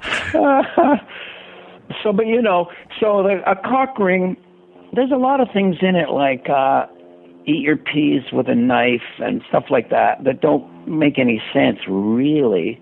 But just, I don't know, it's just life, isn't it? Right. You were saying earlier that when it came out, it didn't do all that well. So, like, what was, what do you remember about that? Were you up against another film? I thought it would do well because the reviews were so good. The reviews were excellent. And then it opened with a thud. It could have been the competition that weekend or whatever, or maybe there wasn't enough publicity or whatever, but the studio and everybody that were on the team was a bit surprised by how little business it did. And in those days, the business on the opening weekend was crucial. And so then it was considered a flop by New Line, although not a disaster, and because the reviews were excellent. And the execs who worked on it thought, wow, we did a good job on this movie. That's a movie I'm proud to stand behind. Do you know what I mean? And then, but for some reason, it didn't capture the imagination. And neither did Empire Records. And then over the years, I guess, as you know, it developed a fan base. But the opening wasn't very good. And again, I quit the business after that, and I went off to Timbuktu to do something else. And, thinking, wow, this business is harder than I thought. Because it is a movie in which they did give me pretty much creative control. I didn't control the album, and maybe that's for the better, because the album did better than the movie. But of course, there's 40 cues in the movie and only 12 on the album. So Kathy Nelson at Universal, who was doing the album, that was her own world. Do you know what I mean? She controlled which songs would go on the album. Am I making any sense? And I controlled which songs would go in the movie. And so, classically, they put the cover for Everybody Knows in the album because it's more pop than Leonard Cohen, who was considered, I guess they considered it wouldn't help the album at all. So there's a lot of good songs in the movie that didn't make it on the album, and maybe should have, or woulda, coulda, shoulda, and who knows. But the album did quite well. And the movie did quite well in certain places like France. I flew there 3 times to talk to groups of avid teenage amateur politicians who thought that it was a significant movie because politics in it. They thought, I had no idea that there was any politics in it, but the French are different from us. Yeah.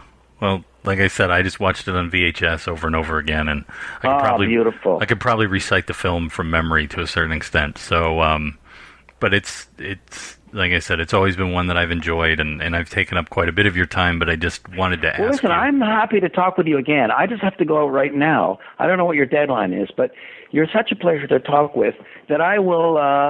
I'm happy to reminisce with you because you've brought up some interesting stuff that I've forgotten about, and you've made some connections in my mind. But may I give you Sandy Stern's number? Oh, of course. And you'll have to introduce yourself. You'll say, look, I just talked of the movies. So any serious story about how that movie evolved has Sandy Stern in the middle of it. And then the small Canadian company, just to fill in the blanks, we had the movie ready to go, and we were in pre-production in Toronto.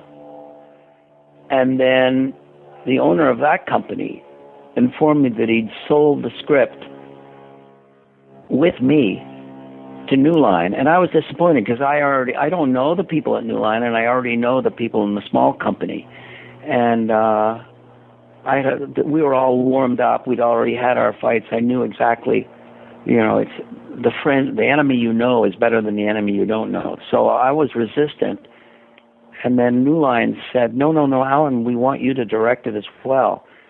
And I had meetings with them and got to know them a little bit. And then because I wanted a power base in this new company, I didn't want to be the only alone there. So I said, I'll do it if Sandy Stern can come across and be one of the producers. And they said, they said, of course they didn't want him because they have their own producers, but they said, okay. And then he turned out to be very, very good producer for them. And the producer they assigned became good friends with him, and it turned out to be a happy story. So Sandy went from being the guy that found the script and developed it to actually producing the script. And now he's producing a Broadway play about it, and he'll tell you all about that. Wow. Did I say Broadway play? No, worse than that. A Broadway musical about it. Into it. But listen, I'm getting another call. Now's a good time to say goodbye. Cheers. But call me back, Rob, if you need any more information, and I'll make the time for you. That I have a name with the voice and the project. Okay? Sure. Bye-bye. Everybody knows the boat is sinking. Everybody knows that the captain lied. Everybody's got this broken feeling, like their mama or the dog just died. Everybody's hands are in their pockets. Everybody wants a box of chocolates and a long stem rose. Everybody knows. All right, we're back, and we're talking about Pump Up the Volume. Pump Up the Volume, which has a very interesting treatment. Usually a treatment I consider like 40, 50 pages, but the treatment of this film that I managed to find, 111 pages, 9 pages short of being a 2-hour film. Kind of crazy. I'd never seen treatment that long.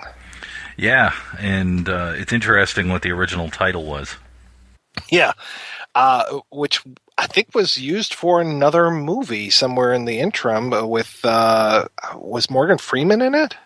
Yeah, he played the principal who became an urban legend. What was he? He was in New Jersey or something. He was a principal who turned around this, rotting, decaying school in the middle of the inner city and became rather well known for, news stories or whatever that came out.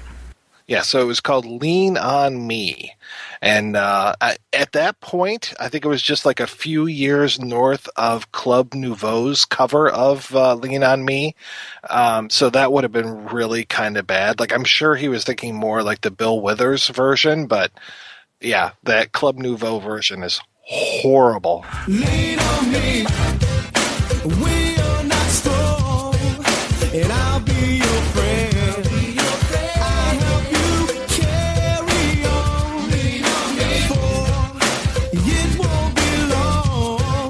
Till I'm gonna need somebody to lean on. Well, speaking of Mars, as you brought up in the first half, Pump Up the Volume, Allan-Moyle actually said in the interview that the title was changed to sort of capitalize on the fact of that song being well known. Which, that song would not fit in this movie whatsoever. No.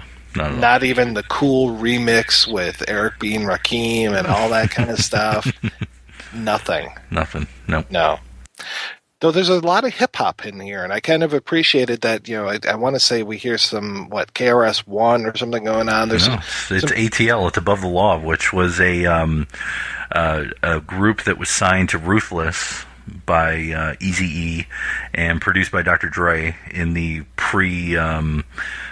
split of NWA, and they have a really great song, Freedom of Speech, and it was on the soundtrack, so that's how I originally had heard of them, and they kind of name check in the end all the members of NWA. It was good that, the 1990 hip hop was still not necessarily, mainstream kind of stuff. So it was very nice. Obviously NWA had already been around, Public Enemy, Run DMC, and all that kind of stuff. And we're post Walk This Way, so we have had that introduction, but it wasn't as commonplace as it is today. Right. And this would be in the era. As a matter of fact, you get a Beastie Boys track in the film, song off Paul's Boutique. So this was before the Beastie Boys really started to mutate into the rock band that they originally started out as. Yeah, God, when that Check Your Head album came out when I was in college, it was just like, that really blew the lid. I was just amazed by that. Mm-hmm. So it's, in terms of the treatment, did you get a chance to read it? I did, and it's much darker, I would have to say. It's interesting to me, though. So there's a couple major differences. One is that Cheryl is black, and we have, I don't think there's like one Asian guy at one point in the film, and most of the folks are white. It is a very white suburban place. Yeah, and there's one black parent at the PTA meeting. Right. Who claims to work with gangs in the inner city, which to me I go, why would you be in the school district? Because the way the school districts are built, at least where I grew up, we didn't, it was so sort of closed and small that, unless he was just some guy who decided to stop by and tell him about, how to beat up on gangs, I don't necessarily know how this guy ends up in this neighborhood, which, of course, at this time, since it was Arizona, I believe they had already passed the anti-MLK bill, so there was no Martin Luther King holiday in Arizona. So it's nothing against listeners in Arizona, but I guess during this period was rather segregated. And, of course, we know that there's a sheriff who lives there who loves detaining and locking up our friends from south of the border. I don't get it, because Arizona, they are so right on when it comes to the whole rejection of daylight saving time. But then they do this stuff with MLK and with illegal immigrants and everything. It's just like, what is your problem? I mean, that almost makes me wonder if I'm in the wrong about daylight saving. Yeah, I mean, sometimes you got to question yourself. That's the thing I just kept tweeting at President Obama. I was just like, you really gave me hope that we could get out of this dark age of daylight savings time. But unfortunately, we're still there, folks. Nope. So anyway, going through the treatment. So Cheryl's black. So Cheryl's black. And by the way, I was just picturing that guy driving along going, oh, look, a PTA meeting. Let me stop by. Because people just go to PTA meetings just for entertainment value. Yeah. I mean, well, they have wakes that are going until after 10 o'clock at night as well, right. At least in this world. And usually there's free coffee, so it's kind of like that line in Fight Club, It's cheaper than a movie and there's free coffee, so... So Cheryl's black. Surprise, Cheryl's black. Paige tries to commit suicide. She doesn't put her goods in the microwave, as far as I remember, and she doesn't successfully commit suicide. Nora is the one who writes the letter about her brother coming in at night and stuff, and then later on she says, "Oh, by the way, I have no brothers or sisters," and Mark actually is interested in her before she's interested in him, and he goes around and finds more about her and ends up putting a note in her locker and all this kind of stuff. So I actually like it better that she's investigating him in the movie. And the biggest change, I have to say, is that the guidance counselor, Mr. Deaver, he ends up killing himself. So it gets pretty dark. So we have 2 suicides and an attempted suicide in the treatment. Wow. So, yeah. Yeah, well, I didn't read the treatment, but in my interview with Allan-Moyle, he did state that it was a little bit darker than what eventually made to the screen.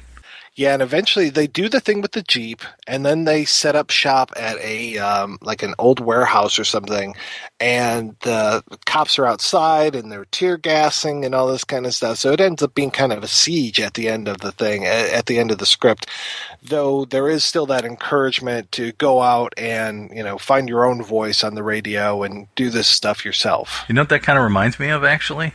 What's that? Is, and I know you probably don't like this, and it's been years since I've seen it, is SFW. Oh, okay. Where there's sort of the kids take over the 7-Eleven and there's the whole siege and all that stuff. Have you ever seen the film Over the Edge? I can't say so. Oh, that's definitely one you should check out. That was, I think, a Jonathan Kaplan film from like the mid-'70s, and it would never fly in a post-Columbine world these days, but it's very much these kids in the West, I want to say, in the suburb, nothing to do, and they end up taking over the high school, and it just gets crazy. Well, it's like If. Yeah, oh yeah. Yeah, that's another one you couldn't do in a post-Columbine America either. No. So, I was trying to think of other pirate radio movies to watch, and I tried watching that pirate radio. It was called Pirate Radio, or it was called The Boat That Rocked from 2009, with just an amazing cast. I mean, Bill Nighy and Nick Frost and Philip Seymour Hoffman and Richard Branagh and all this. Terrible, terrible movie. I turned it off after 20 minutes. It was just like, wow, there is nothing here that's holding my interest whatsoever. That's sad. Yeah. But I have to say, other pirate radio stations or other, disc jockey movies tend to be a little bit more enjoyable. Yeah, I mean, this is one of those that for me as a radio professional, they actually kind of get right. There are radio movies that are terrible in terms of nobody talks like that on the radio, or, they'll be inside the studio and there's actually music playing or something when they're on mic. Just like that doesn't happen. It's like dead silent in the studio when you're on the air. Because of a thing called feedback, but at the same time, we talked about a couple of them. Talk radio, obviously, worth your time, and one that I would, totally love to do on the show if we could ever get Eric Bogosian. I mean, I'm sure he's got great stories. And then Good Morning Vietnam, obviously around the same era as well, radio, film. And then, I was thinking about, at least in terms of the opening. And granted, he's a bit more subdued in here, and it's funny that you say, he's doing the Jack Nicholson, Christian-Slater, is King of Marvin Gardens, which we did do on the show. And there's that opening where we just get this close-up of Jack telling this story, and we have he's totally disembodied. We have no idea where he is, just sort of a head floating in black space. And then we come to realize that he's actually a radio show host, although not in the shock jock vein that a Barry in talk radio or a Hard Harry in Pump Up the Volume. Or even an Adrian Krakauer or whatever from... Adrian Cronauer, yeah. Cronauer, thank you. Yeah, he's from here. He's from Michigan, actually. Krakauer. I was thinking of my German... my philosophers there. Yeah, I'm curious if I was inspired by this film because I ended up being a DJ on WCBN 88.3 FM Ann Arbor 2 months after I saw this. So, because this was August of 90 that this came out, and I was on the radio or tried out for the radio in September of 90, maybe October, and was on the air probably in January of 90. So, or maybe it was a little bit later than that. But yeah, I wonder if I was inspired by Pump Up the Volume, if I was one of those many voices. But I will tell you, I was much more subdued when I was on the radio. Like you are today? Yes, exactly. I'm curious. I transferred over some of my old cassette tapes to WAV files, and I have this fantasy of one of these days, like putting those out as like bonus kind of things. And I just I'm afraid to go in and listen to how terrible I was on the air because I know I just used to fucking ramble like crazy. You know what's good is I love talking about radio movies and sort of rambling bad radio is have you ever seen Private Parts? Oh yeah. And there's that whole thing in the beginning where Howard Stern plays himself starting out in the college station. My name is Howard Stern on the Howard Stern Experience, and if you love music, you'll love Deep Purple on TVU.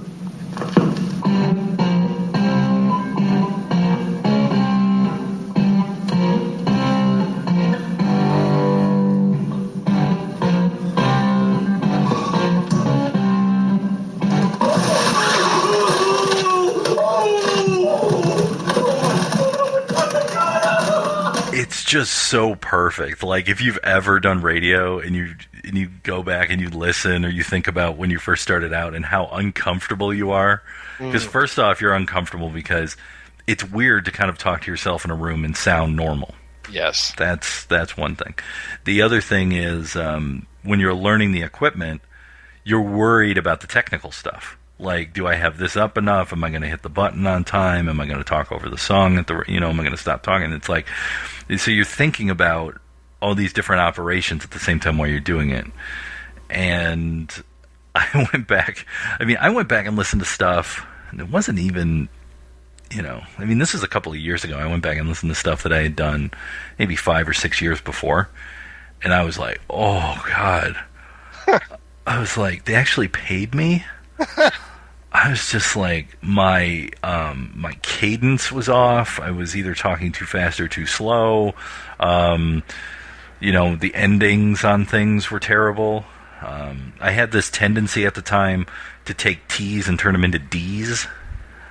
Like 90 instead of 90. Yeah.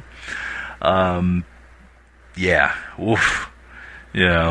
But I actually got paid for that, so I'm ahead of the curve now. So sorry. I apologize. Yeah, I had one of the other DJs was like, yeah, you really ramble. Just try to quit talking between songs so much. And I'm like, well, I'm just backing now. It's like, yeah, no, you do a lot more than that. You just need to only do that. Just read the promos, back announce, and that's it. Yeah, plus I also noticed that everybody's voice goes up at least half an octave. Oh, yeah. When you're starting out. So you're like, yes, it's the right, because you're like, you have no air, you're constricted. Right. So you're like, that was Soundgarden and all this. You're like, it's almost like going through, radio puberty. Yeah, it's like your voice is cracking, So you like run out of words at a certain, you like run out of breath sometimes. I mean, just stupid shit like that when you're starting out in radio. And it was really strange because I will admit that I was the graveyard guy on the radio, so I was not very popular when it came to that. And that was where they stuck all the new people. It's like, oh, you got a new guy, 12 to 3 or 3 to 6. And I was supposed to be on the air. It was supposed to be me from 12 to 3 and my friend Jeff from 3 to 6. And invariably about 2 o'clock in the morning, I would get a phone call from Jeff saying, I'm not going to be able to make it. So I was doing 12 to 6 shifts a lot, especially throughout the summer of 90 to 91 or 91. I think it was the summer of 91 to 92. And just, I would get up to Ann Arbor because I was living at home. I wasn't living there over the summer. I would drive up to be there around midnight and go in and do my shift from 12 to 6 and then either go back to the house where I was going to live because we had one room in this house. It was like 10 rooms and we had one room, and I would sleep on the floor there, or I would just drive home and then crash out. But yeah, 6 hours in front of a microphone when you get absolutely no feedback. That's the thing. Like when I'm doing this with you or with other folks, it's like at least I'm having a conversation. When I try to record stuff on my own, oh, God, it's just so nightmarish to me. I never had to do that long of a shift. Maybe that may explain your rambling. I don't know. I mean, it could be. There was a time where I worked 36 hours straight and I tried to become a hummingbird. Yeah, I know. Yeah. The longest shift I ever had was 16 hours straight on an 18-hour day in 2006 for the blizzard that hit West Michigan when I was living in Grand Rapids. So, oh man, that was rough. But snow shut down the city for 3 days. But that's not normal. You don't do that all the time. So I can't remember when I had a horrible on-air shift that like 6 hours straight. That's too long, man. Well, I would do, after a while, like there were times where I had an audio cassette of Black Shampoo, and I'm safely ensconced in Safe Harbor here. So since Black Shampoo is an hour and a half long, I remember playing like 15-minute chunks of it throughout the night. So People are like, what is this? Exactly. Just 15 minutes of the audio from Black Shampoo at a time. Okay, and then next hour we'll hear what happens to Mr. Jonathan when he visits Mrs. Simpson. Yeah. Listening to Lux Radio Theater. Graydon Clark's Black Shampoo. Yeah. That would have been funny if, like, the Mercury Players, like, restaged Black Shampoo. Hello. Hello, I'm Orson Welles. Tonight, we're talking about a young man owning a salon and the odd adventures that happened to him. It's Black Shampoo. You hear John Houseman, Right. Yes! Mr. Jonathan, he could play, the Skippy character, right? Oh, God. Like John Houseman with his mid-Atlantic, accent. Yeah. Have Joseph Cotton as Mr. Wilson. Yeah. I told you before, schmuck. Agnes Moorehead as Brenda. We're terrible. We're terrible, yes. And nobody's going to laugh at that except us, but that's okay. That's all right. It's radio for two. That's what podcasting is. Radio for two. So there you go. At least you can pronounce the word 90. All right. 90. And what was our 42nd president's name? Who? Bill Clinton. Clinton? Yeah. When people mispronounce that. Well, I went to Clintondale. I grew up in Clinton Township. Oh, so you learned it early. Yeah. Yeah. Yeah. Who's that guy from Detroit? You mean George Clinton? Clinton. Yeah. Clinton sounds like something you do to the ladies, but anyway. Yes. Yes, sorry. All okay. Right. If you're offended, then, you probably turned this off already. Exactly. So 26 years after Pump Up the Volume comes out, I rewatched it today. And I have to say I remembered quite a bit of it. In fact, that whole thing of who owns the P.O. box, that has been stuck in my head for all this time. So Charles U. Farley has been a member of the insides of my brains for a long time. I'm not sure if like I said before, I'm not sure if I really enjoyed this one 100% when I saw it the first time. And I'm not sure how this rebellion stuff, it kind of reminds me of Marlon Brando from the Wild Ones. What are you rebelling against? What do you got? I'm not sure how it holds up, but it's a lot of, like you were saying, a lot of these issues are still relevant today, so I can see where some people could still really get a lot out of this film. Yeah, I mean, I think that the only thing it suffers from is, technology and haircuts, and if the young kids today take a look at it and they can go, oh, this was 1990, so therefore there were no cell phones and those haircuts look weird, they could probably get something out of it. And I think a lot of the stuff is universal. It is one of the few films that for me I do have a small nostalgia factor for, so I'm willing to admit that, because it was in constant rotation for me when I was a kid. I had a VHS of it. I used to watch it all the time. So I like it. So now, how does this stack up against Gleaming the Cube? Never saw Gleaming the Cube. I haven't either, and I feel so guilty for that. I remember the trailer, and all I thought was it's a skateboard film, and maybe I'm wrong. I don't know. God, when I think about it, I can remember some movies that I liked Christian Slater in a lot. Like, I thought he was really good in Name of the Rose. See, I like Christian Slater. I mean, granted, when I saw this, I didn't know the broad depth of Jack Nicholson. Mm-hmm. So I wasn't having the thing as you going, oh, he's just being Jack Nicholson. But, I mean, to me, I really liked him in here. And he's done a lot of great work over the years, and I even thought he did a really nice job in the Lars von Trier films the last couple of years. So it's he's a good actor. He does good work. I've never really had a problem with him. I was glad to see him show up in Mr. Robot. And I have to say, I felt bad for him for a while. It seemed like he just kept trying to do TV shows, and they just kept getting canceled. Like he was in that, Hyde show that he was in for a while, and a couple other things. It was just like, oh, yeah, here he goes again. You were a big Cuffs fan, weren't you? I feel very ashamed that I haven't seen Cuffs either. I can't even remember what it is. Is it like Turner and Hooch or something? Is it like him and a dog and he's a cop or something? I can't even remember. Yeah, well, his name is Cuffs. That's all I remember. And I think it has something to do with, there's, French Cuffs and, no, I don't know. George Cuffs didn't finish high school, lost his job, and his girlfriend, who is still in college, is pregnant. Since he can't see how he can support her, he thinks he's better off. She is better off without her. So he visits his elder brother Brad to squeeze him for a loan so he can go to Brazil, where there's a gold rush going on. Unfortunately, Brad is killed, and George is suddenly the owner of Brad's patrol special district. Okay, so it looks like a cops film kind of thing. All right. Well. Yeah.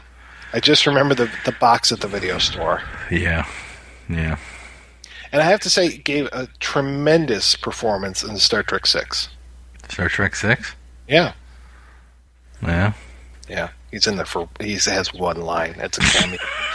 You can't even see him. You're so mean. You're so mean. You just keep pulling up all this shit. And sorry. God. Sorry. Oh, Tucker. See, Tucker was 1988. Yeah. So, yeah. I do remember Tucker. Yeah, Heather's 89. He was in The Wizard. The Wizard. Star Trek 6. Fern Gully. He was pretty good in True Romance. Come on, I know you like True Romance. No, I don't. I don't like True Romance. What? Oh my God! I know. Yeah. Broken Arrow? Broken Arrow. His reunion with Samantha Morton. Now that one was something. Very Bad Things. I like Very Bad Things. I haven't seen that one. Yeah. He played Moses in the Ten Commandments. Wow. Imagine trying to fill Charlton Heston sandals. Woof. That's going to be difficult. He was really good in Robin Hood, Prince of Thieves. Actually, I've been talking about that movie a lot lately for some reason. All right. Yeah. Probably because of Alan Rickman, R.I.P. Yeah. Talking about how he just chewed that scenery, and he was so good. Just stole the movie from Kevin Costner. Yeah, well, so I have to say, pump up the volume if you haven't seen it. Sorry we spoiled it for you if you have seen it and haven't seen it in a while. Go back and watch it again. And maybe watch it with your kids if you're an old Gen Xer now who has a millennial, and then they can tell you why you suck. Just, don't feel bad when Christian Slater is mock masturbating on screen. There you go. And tell your kids not to smoke. It's not good for them. Right. Okay, we're going to take a break and play a preview for next week's show. Within this old house live two residents. One of them is John Russell, composer, professor. The other has been dead for over 70 years.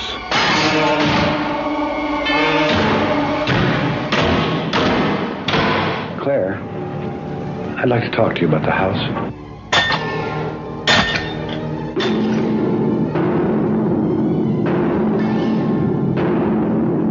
Did you die in this house? How did you die? Whatever it is, it's trying desperately to communicate. What is it in that house, Claire? What is it doing? Why is it trying to reach me?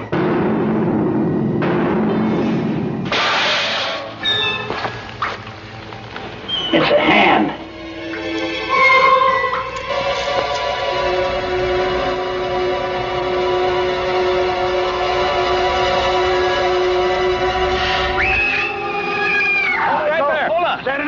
I'm John Russell. I'm living in your house. Senator, look, I want to show him that. You've got something of the senator's. He wants it back.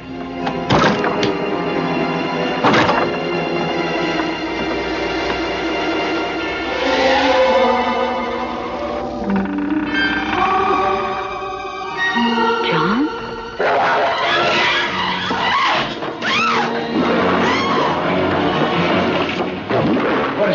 want?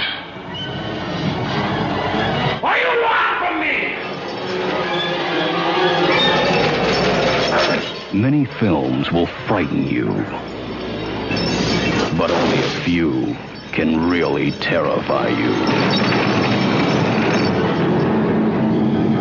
The Changeling, an experience beyond total fear.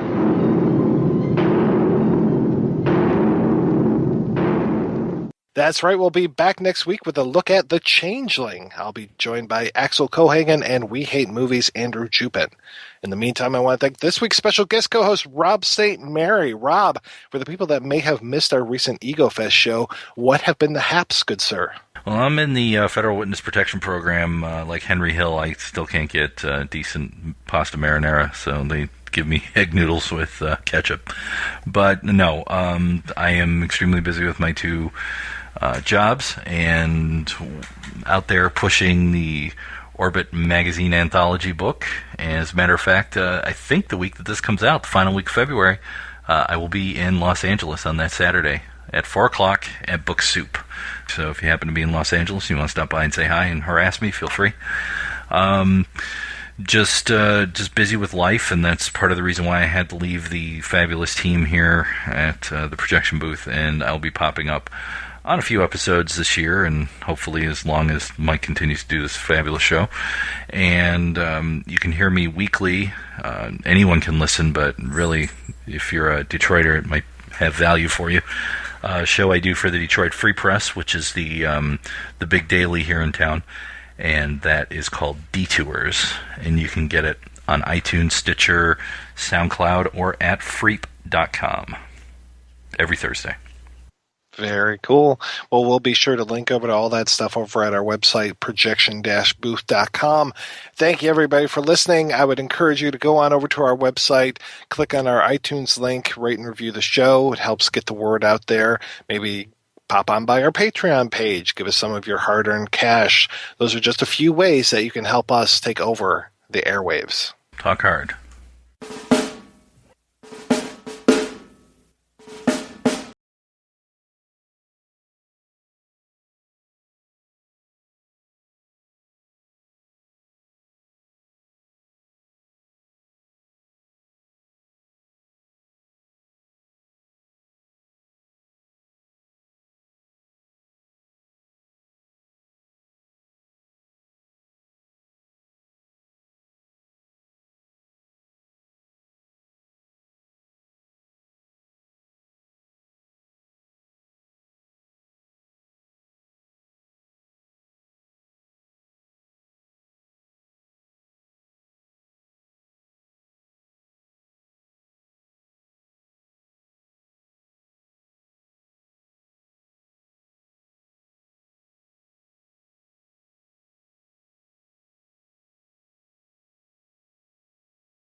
Yo, what's happening?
So what are we gonna do about all this?